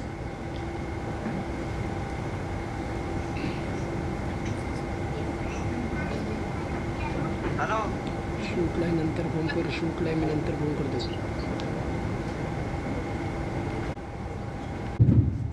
आजी सोनियाचा विनू वर्षे अमृताचा विनू. मला खात्री आहे आज इथे उपस्थित असलेल्या सगळ्यांचीच ही भावना आहे. Your Lordship, we are privileged and delighted to hear from you all this time. I am at total loss of words to express our extreme happiness and gratitude for having your valuable guidance. On behalf of all our students, I once again express my immense gratitude to have a rare opportunity of direct interaction with your Lordship. I seek your permission to begin our question and answer session. Yes. So I call upon Shankari Pillai from 3rd year. Your Lordship, I am grateful for this opportunity. My question is, after completing the LLB degree and starting practice and working as a junior, we know it is not financially lucrative. Your Lordship, please guide as to persons who are not financially stable to withstand this gestation period can do. As per the Bar Council Code of Ethics, we are not allowed to take employment along with practice. So if you could please guide us on this. Thank you. See, this is a problem faced by many. One solution to this, actually, I don't know you are from which place, but even today in some taluka and district court bar associations, there are seniors who take care of such juniors. They ensure that though they cannot get direct income from the litigants, they get sufficient income to survive. So it all depends on your senior, because as you rightly said, there is no other avenue open. You don't get income. Of course, somebody may be in a difficult state as far as finances are concerned, but if you are prepared to work hard, as Justice Abhay has said, show some patience, and I am sure that those, even if you face some trouble, they will be over. In fact, in Shagla's book, he has said something very interesting. Shagla was junior with Sir Muhammad Ali Jinnah. He was one of the top lawyers on the commercial side of Bombay Airport. So there, the lawyer gets work only through solicitors. So Justice Shagla used to sit in chamber as a junior lawyer. And sometimes Jinnah used to tell the solicitor that I can't take up this work, it's too small. Every time solicitor used to say this, Jinnah used to tell the name of some other lawyer, not the juniors. So Shagla has mentioned that he used to get angry why senior is not recommending his name. But at the end he has written that he was grateful to his senior because there was no spoon feeding. And whenever he started getting work, he started getting work because of that little performance in the court which was seen by the solicitor. So it's always a difficult period. But there are examples and examples that those who have shown patience and those who are willing to work hard, they are succeeded like anything. So I don't think you should be unduly worried about it. Viraj Munde, 3rd year. Your Lordship, जज होण्याकरता परीक्षेची व मुलाखतीची तयारी कशी करावी यावर मार्गदर्शन करावे ही विनंती. तुम्हाला माहिती आहे की नाही कल्पना नाही, बार काउन्सिल आता रेग्युलरली वर्ग घेतात त्यासाठी. बार काउन्सिल महाराष्ट्रातील संपर्क साधतात, ते क्लासेस घेतात, 10 दिवसाकरता काही कोर्स असतो. इन ॲडिशन ते इंटरव्ह्यूची तयारी करून घेतात. आता काही अडचण राहिलेली नाही. अनेक संस्था पण करतात, पण बार काउन्सिलचं जे शिक्षण असतं ते चांगलं असतं. अनेक चांगले ते मार्गदर्शक पण जातात. अनेक बार असोसिएशनची सुरुवात केली आहे, तुम्ही चौकशी करा. बार असोसिएशन्स पण आता हे वर्ग घेतात, त्यामुळे तसं ते कठीण नाही आहे. Sonia Mishra, a third year student. Your Lordship, actually today when you said that you should not only learn from the judgments of a judge but also the conduct. So we rightly learned from you today the oratory skills and the presentation. I am deeply motivated by it. But yet a question comes in my mind, though you explained a lot of things that a person should do, a law student. But if a particular law student wants to become a senior counsel, a counsel wants to become anything, all of the mentioned guidance of the career which you gave, what should be the skills that we should focus from the year we are entering in the college? Only two things. One is keep on reading all the judgments of the superior courts. And second is never spend time in corridors. Sit in some court and observe the proceedings. That's the key to the success. You talked about senior counsel. I think I should have deliberated on that subject. Many students come to me, especially when I have gone to taluka places. Some young students ask me, sir, माझी महत्त्वाकांक्षा अशी आहे की मला कोर्टात practice करायची, supreme कोर्टात practice करायची. One very important clarification I want to give to the benefit of all young students. No practice is inferior or superior. Practice before a taluka court, practice before district court is as important as practice in the High Court and practice in the Supreme Court. Only the method of practice is different. I say the same thing to our new civil judges. There is no difference between what I am doing in High Court or Supreme Court and what you are doing in the court. On the contrary, I personally feel, नेहमी मराठीत सांगतो, अनेक वेळा बोललेलं आहे, की पक्षकाराचं भवितव्य असतं ते तालुका आणि जिल्हा न्यायालयात घडत असतं किंवा बिघडत असतं. ते त्या न्यायालयामध्ये जे लोक वकिली करतात त्यांचं भवितव्य सगळं त्या मंडळीच्या हातात असतं, त्या न्यायाधीशांच्या हातात असतं. त्यामुळे मला सिनियर ॲडव्होकेट व्हायचं आहे वगैरे अशा don't have that ambition. You should have ambition. I may practice in any court. Everybody will not get opportunity to practice in the High Court. But practice in district and trial court is no inferior than practice in the High Court. In fact, I must share you for your benefit. One of the first administrative orders I passed after I became Chief Justice, I passed an administrative order that no one will refer to a district court or sessions court or magistrates court as subordinate court or lower court. Every court should be described as either trial court or district court or sessions court. So don't have that kind of thing. If you are a very successful lawyer in a district, there also success, nothing like success is there. And don't have this ambition, I become senior advocate. There are 4 distinguished lawyers in Bombay High Court who were briefed by the senior advocates, but on principle, they did not apply for designation as a senior advocate. So don't have that kind of ambition. Your ambition should be only to become a good and successful lawyer. Thank you so much for the opportunity to interact with you. But thank you so much for being so kind and opening our minds up. Thank you so much, sir. Jannat Kulkarni, third year. Your Lordship, Namaskar. In the last semester, that is semester 5, we have studied the subject Public International Law and Human Rights. Or I must say that we have been taught that subject predominantly by Principal Madam Dr. Shri, Vidya, and other professors also. So interestingly, that make us see and seek the opportunities in the International Court of Justice. Coincidentally, in those days, the case of Kulbhushan Jadhav was also in discussion. And the nation's government's reliance on the senior advocate Harish Salve was also gaining popularity and raising curiosity among us. Again, the pedagogy or culture of our college is this that makes these students put principles into practice.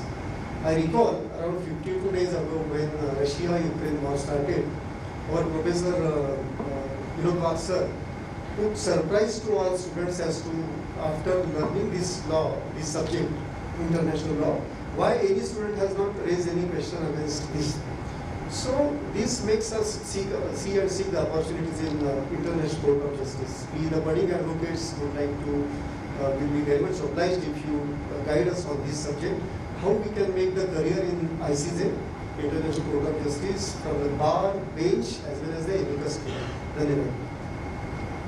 आणि मराठीत तसं मला सांगता येईल की याच्यामध्ये की मान आणि धन या दोन्हीची सांगड याच्यात खूप चांगली घालता येईल का असं मला पहिली गोष्ट म्हणजे इंटरनॅशनल कोर्ट ऑफ जस्टिसचा म्हणाला त्याचा कधी विचार केलाय का तुम्ही की इंटरनॅशनल कोर्ट ऑफ जस्टिसच्या ऑर्डर्स इम्प्लिमेंट केल्या करू शकतो का आपण कधी ऐकलं का की इंटरनॅशनल कोर्ट ऑफ जस्टिसची ऑर्डर इम्प्लिमेंट झाली जसं आपण पाहतो युनायटेड नेशन्स ऑर्डर इम्प्लिमेंट होतात का कधी मला असं वाटतं की ते करिअर काय महत्वाचं आहे असं मला वाटत नाही पण ज्या कोर्टातनं खरोखर रिलीफ मला मिळत नाही किंवा ज्या कोर्टाच्या आदेशांचं इम्प्लिमेंटेशन होत नाही तर मला असं वाटत नाही की ती महत्वाकांक्षा बाळगावी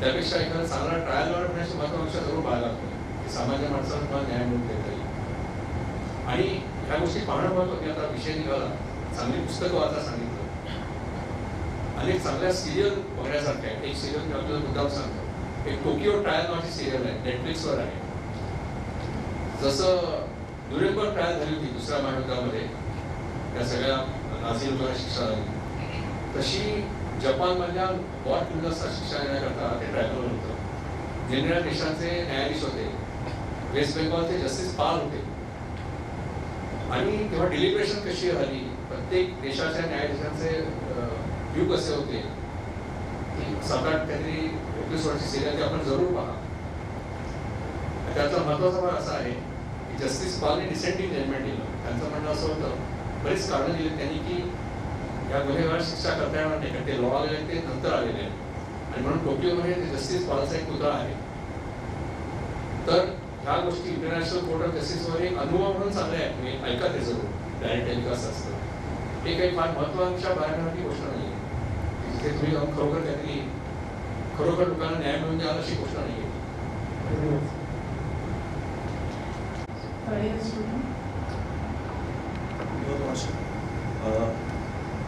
We would like to hear from you what are the opportunities or what is the scope for junior advocate or careers abroad and in US.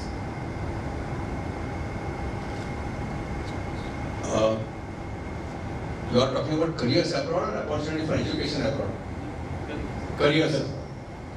Careers abroad ही जी गोष्ट आहे ना ही सोपी नाही आहे दुसऱ्या कुठल्याही देशामध्ये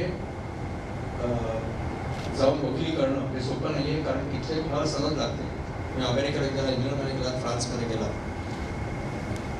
तुम्ही फ्रान्समध्ये समजा उद्या वकिली करायचं ठरवलं तुम्हाला फ्रेंच भाषा यायला पाहिजे त्या फ्रेंच भाषेच्या परीक्षा तुम्हाला द्यायला लागतात आणि खूप झटपट करून तुम्हाला तिथे एनरोलमेंट मिळते त्यामुळे ती गोष्ट तेवढीशी साधी नाही आहे म्हणजे मला तरी असं वाटतं की फारसा त्याबद्दल विचार करण्याचा अर्थ नाही corporate placement or to start with, and later on after few years takes up litigation, will that adversely impact career in advocacy? Please guide us, Your Lordship. As I understand, if you start working in corporate and thereafter you want to start to go to litigation practice, there is no question of adversely affecting.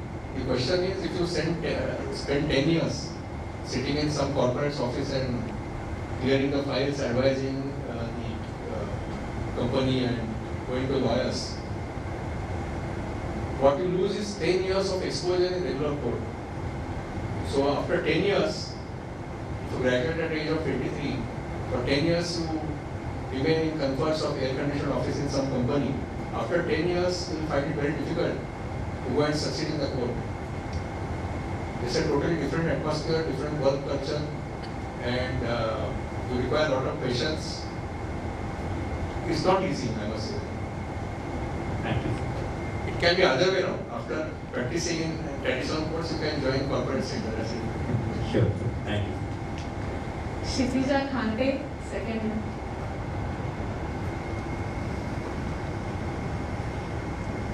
Your Lordship, we are very grateful for your precious presence and the experiences shared.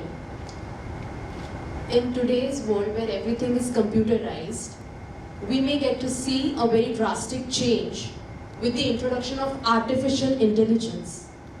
Your Lordship, the Lordship sees in the judicial system, any challenge the judicial system may face with the introduction of artificial intelligence, and how should we be prepared with its introduction? Thank you.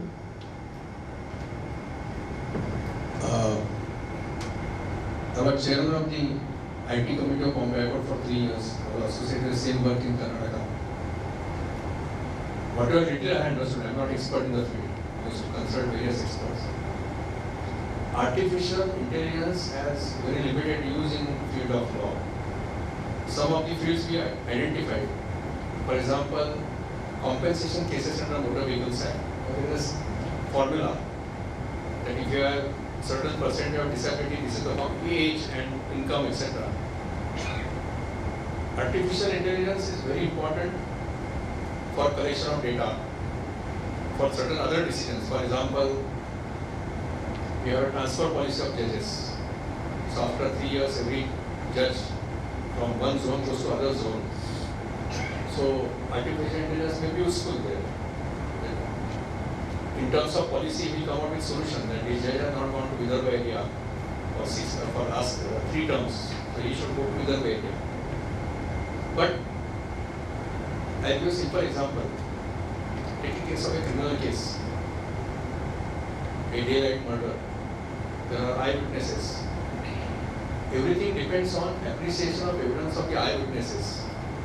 Whether those eyewitnesses inspire confidence, whether the version of the eyewitnesses should be believed. Now this exercise can be done only by human mind. There is no replacement for that. Thank you, sir. Akhilesh Yadav, second year.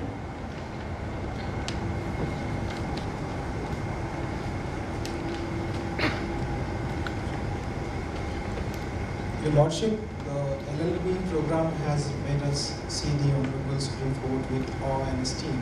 Can you please guide on how can we directly start practicing Supreme Court? Your Lordship, do you feel it is feasible and advisable? Kindly guide on how we can prepare for that. I think you did not hear the earlier answer.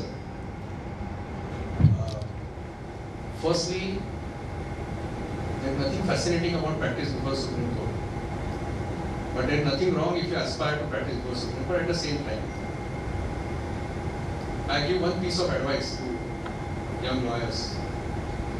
If you want to practice in High Court,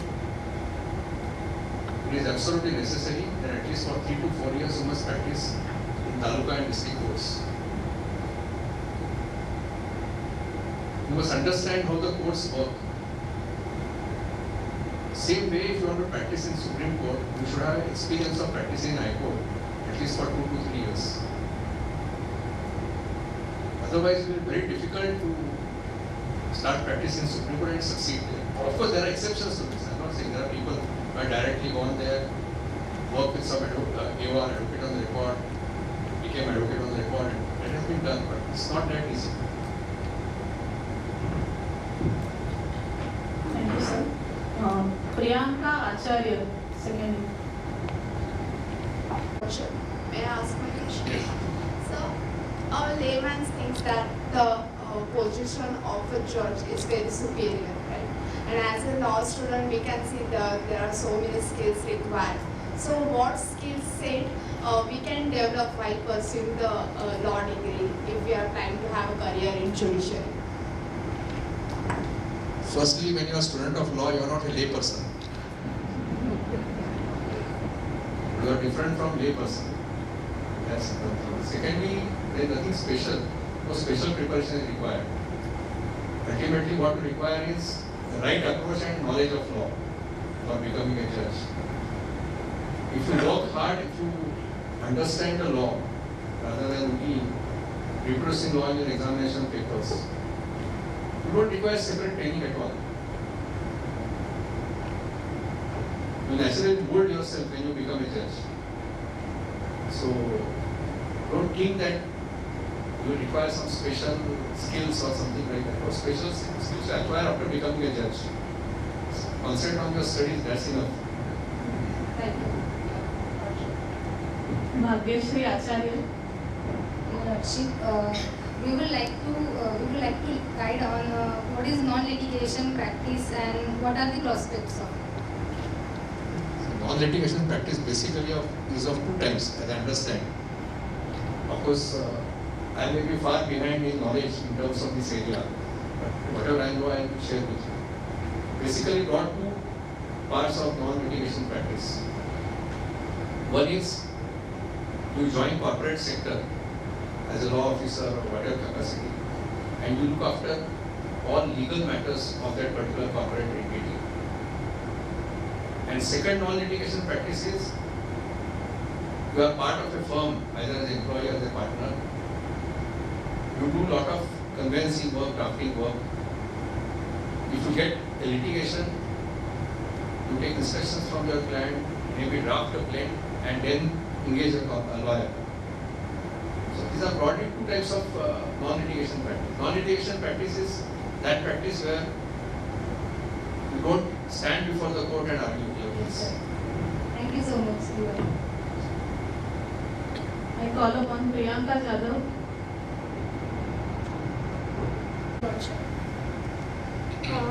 My question was, High Court judges are appointed from bar and bench, and Honorable Supreme Court judges are appointed from bar, bench, and some distinguished jurist. So if I go for the third category, that is distinguished jurist, how can I prepare for some? See, nobody can teach you how to become distinguished jurist. Nobody's job to teach you. Even the High Court judges, that category is there, distinguished jurist. So I don't think anybody can advise you how to become distinguished jurist, because you have to become a jurist. Only if you become jurist, then you become distinguished jurist. Only first attempt which was made, I can say, of the record. We call him as a father of law education, Professor Mandal. At one stage, his name was considered for Supreme Court in this category, which ultimately could not happen. So don't think too much about it. Thank you. Nilashi Tripathi, first year student. Your Lordship, I am really very thankful for this golden opportunity. Lordship, it is said that the young generation lawyer or the first generation lawyers from the family struggles a lot in comparison of lawyer already having a not legal background. Being a first generation lawyer, I want to know how can I be at the par of the second and the third generation lawyers and make a bright career out of litigation. But Lordship, in your edit, you yourself cleared my doubt, so I get that. I need to read that Chagla's book and I'll follow it. Thank you, Lordship. That somebody who is your colleague in law college who joins a legal profession, he is a second generation lawyer, third generation lawyer, you are a first generation lawyer. Be confident that you are as good as a lawyer like any other lawyer. Then you will succeed. Thank you, Lordship. Thanks a lot, sir. This was our last question from our student. Thank you, Lordship, for your valuable guidance. I seek your permission. Can we close this question and answer session? Yes. Thank you, Lordship.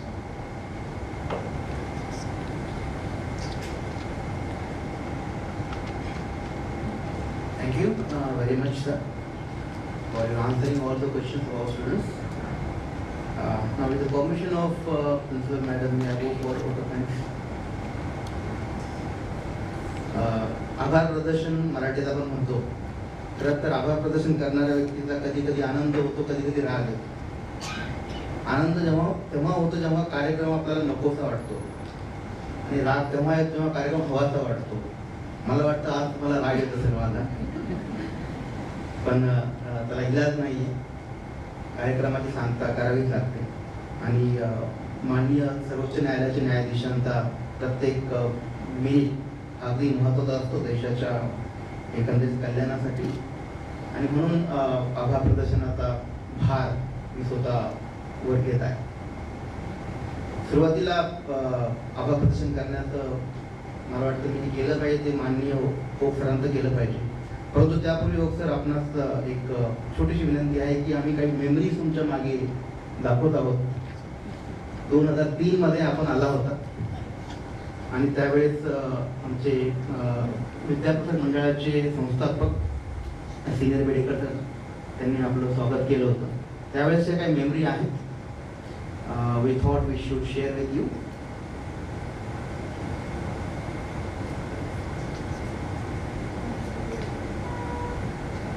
Yes. So we are very blessed that you are visiting our college. When you become a High Court judge, you are again visit our college when you become a Supreme Court judge. Thank you very much. Students,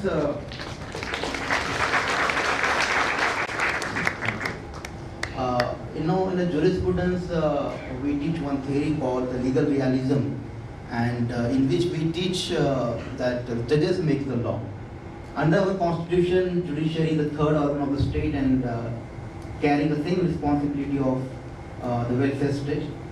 Through the judgments, order, they have to bring the welfare of the people and society and the state. I should say with the due respect that it is not that every judge is doing that. Of course, they are doing their job, part of their duty. But the judgment of few judges really bring change in the society, and I think Honorable Judge Abhay S is one of that.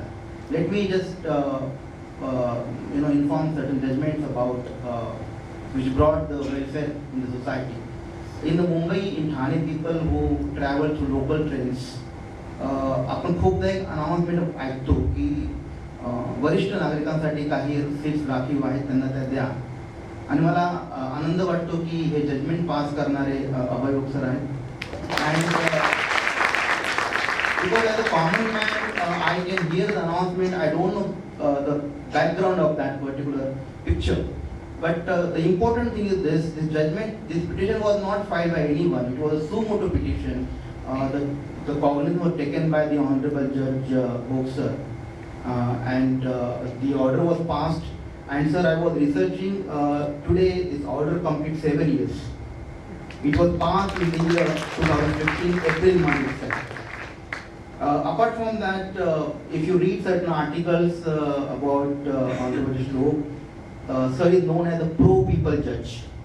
And because of the orders he passed, it may be regarding the environmental laws, maybe about, the social litigations. And the latest judgment I was just reading, wherein the Honorable Judge Shri Abhay Sir declared in one of the judgments when he was the Chief Justice of the Karnataka High Court that good roads are the fundamental rights of the citizens. So this is something very important for the law teacher, for the law student to study. And out of the judgment like this, we understand law much better than what we can read only in bare acts. So thank you very much, sir, for such a nice judgment you're delivering for the welfare of the society and the nation. And that is the reason I have to thank you double, triple for being here and directing and informing, guiding our students and our college. Thank you very much, sir. We really honor. Let me again thanks one of the very important person on the dais, that is Honorable Dr. Bedekar sir. And the reason is this that जे स्वप्न असतं एका संस्थेचं की आपली शाळा महाविद्यालय आणि त्याचे विद्यार्थी यांनी नाव कमावं, देशाचं समाजाचं नाव मोठं करावं, आणि त्याचं नेहमी सरांचा एक प्रयत्न असतो. मग ते लॉ कॉलेज असू देत किंवा इतर कुठलेही कॉलेज असू देत, सरांचा आशीर्वाद, सरांची मदत आणि समर्थन प्रत्येक त्या गोष्टीला असतं जे आपण चांगले करण्याचा प्रयत्न करतो. मला वाटतं ह्या महाविद्यालयाला 50 वर्ष झाली. या 50 वर्षामध्ये ह्या महाविद्यालयाने अनेक जजेस, अनेक प्राध्यापक, अनेक लॉयर्स दिले आहेत. आणि यामध्ये विद्या प्रसारक मंडळ आणि संस्थापक अध्यक्ष माननीय बेडेकर सर आणि डॉक्टर बेडेकर सर या सर्वांचं, आणि याशिवाय इतर ट्रस्टी आणि इतर मॅनेजिंग कमिटी देखील योगदान आहे. त्या सर्वांचा आभार या निमित्ताने मी करतो. धन्यवाद sir. I take opportunity to thank the head of the department of the VPMs colleges. Dr. Moses sir is there, Madam Pejavar is there, Dr. Naik sir is there. Thank you very much sir for being here. Thank you very much. तुमचा presence आमचं नक्कीच आमचं पाठबळ अजून व्यक्त करतो. धन्यवाद. संस्थेचे सदस्य आणि managing members Kayal sir, Bendre sir, Joshi sir, आपलेही खूप खूप धन्यवाद. आपण अमूल्य वेळ काढून इथे आलात.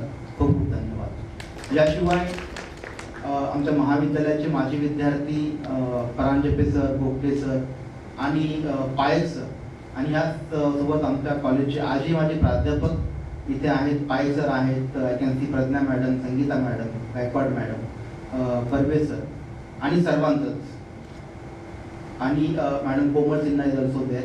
Thank you very much everyone. And at last, I would like to thank all the students. You came here. Definitely, it was a working day. We had lecture time this time, but I don't think we can get a better lecture than this, during our lecture time. एखाद्या supreme court किंवा high court किंवा कुठल्याही न्यायालयाच्या न्यायाधीशाचं speech ऐकणं, live speech ऐकणं हे फार भाग्याचं काम असतं, विशेषतः विद्यार्थ्यांसाठी. वकील मंडळी रोजच भेटतात, रोजच ऐकतात, पण सर आम्हाला शिक्षण भेटत नाही. तुम्ही इथे आलात, आमच्या विद्यार्थ्यांना गाईड केलं. पुन्हा एकदा सर्वांचे धन्यवाद, पुन्हा एकदा सर्वांचे आभार, खूप खूप धन्यवाद. यानंतर मी विनंती करेल आमचे विद्यार्थी अनिकेत बर्वे यांना की त्यांनी पसायदान इथे सादर करावं. पण त्यापूर्वी एक छोटीशी सूचना आहे की आपल्या सर्वांसाठी नाश्त्याची व्यवस्था आम्ही खाली कॅन्टीनमध्ये केली आहे. आपल्याला विनंती आहे की आपण कृपया त्याचा लाभ घ्यावा. धन्यवाद. Thank you sir.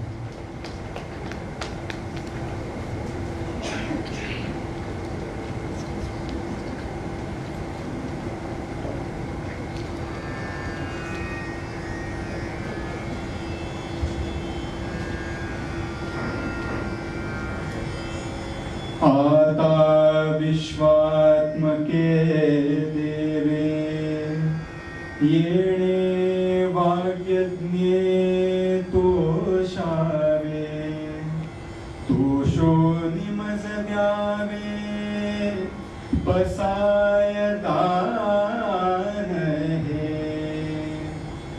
जे खळांची व्यंकटी सांडू तया सत्कर्मी रती वाढो, भूता परस्परे पडू मैत्र जीवांचे. दुरितांचे तिमिर जाऊ विश्वस्वधर्म सूर्ये पाहो.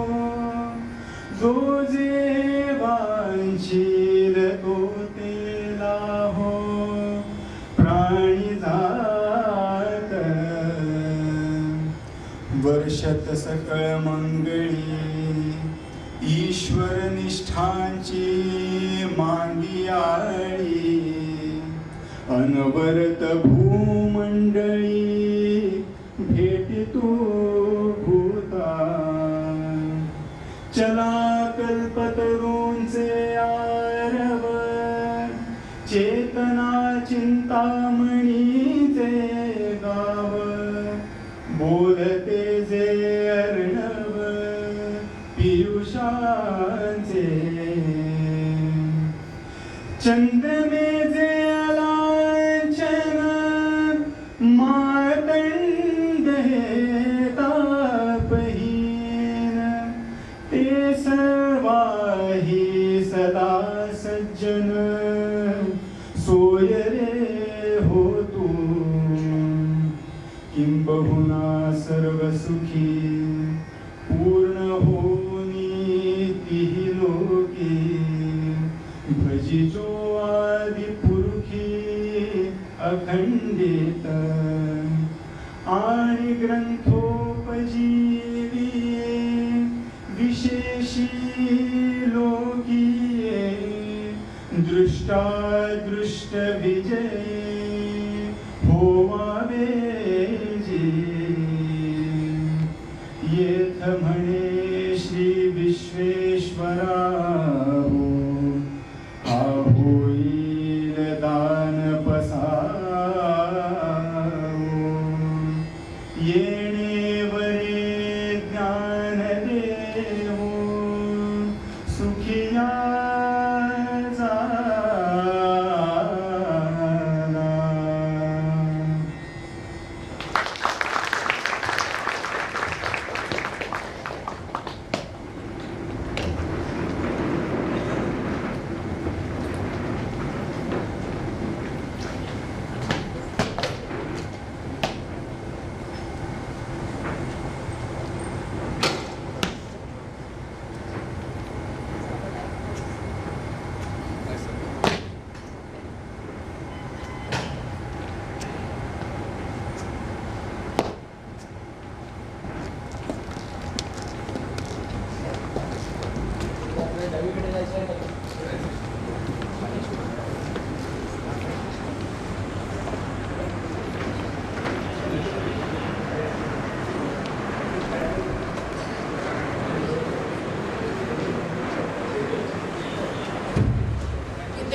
smile, please. Smile. Thank you. Thank you, sir. Sir,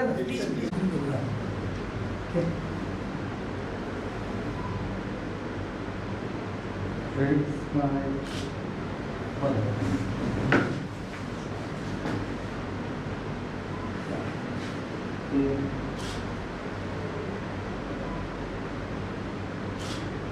तुम्हाला तिकडनं लेंथ जास्त मिळेल. Smile. Thank you. Thank you. एक minute. Thank you, sir. Yes, yes, yes. Actually, yesterday I was to call you.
बाकी काय करतो दुसरं?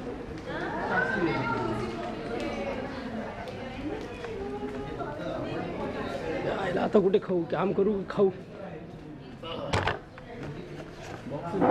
ते बॉक्स दिले बोलतो संपेल घेऊन जा खायचं बंद आता कुठे खात बसू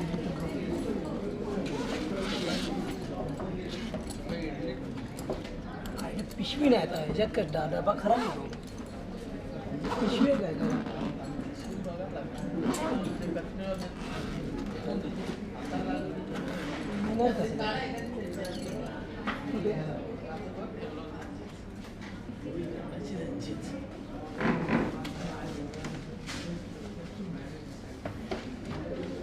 प्रॉपर सामान वेंडी चांगलं राहते आता आम्ही कधी घेतलं प्रॉपर जागेवर गेलं ना नवीनच राहते आता मी कधी नसलो ना दुसऱ्या आणा ना असे वायरिंग नाश्ता घ्या राहू दे नाही ते आमचं बॅग आणि चार्जिंग नंतर नाश्ता करू आता मला नाश्ता बॉक्स येईल तरी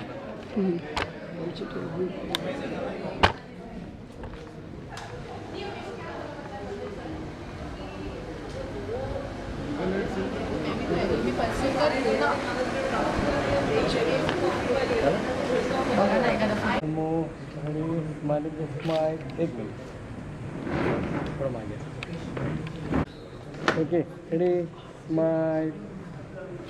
Thank you. Ready, smile.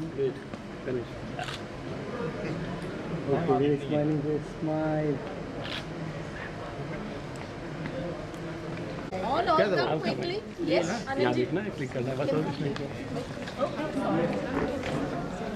आपले पण घ्या सराम बरोबर Thank you, sir. Thank you. Sir, okay, sir, ready, smiling face, smile. Okay, ready, smile. Smile. Hola. Okay. Thank you.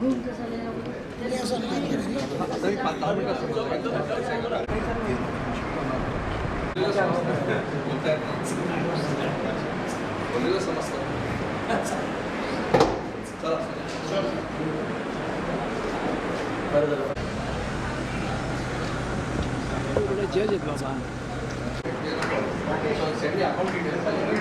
आपण ओक सर आपण ओक सर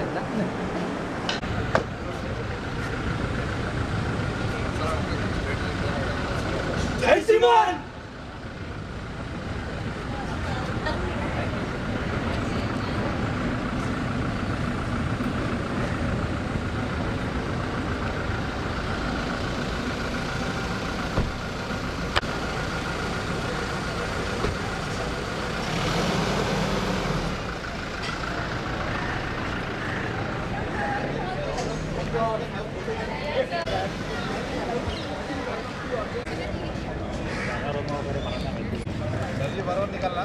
Yeah.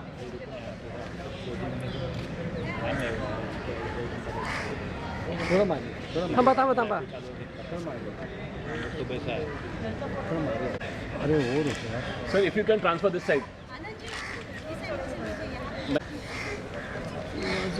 तर काही दिसत नाही क्या अरेंज करना सिंपल अरेंज करना मस्त है मैं हूँ क्या इतके वैसे कुछ दिख रहा ही नाही हो ऊन आहे ना उन्हातनं काही दिसतच नाही म्हणून मी आयजेड काय भेटेल ते मारतोय काहीच दिसत नाही ते उन्हातून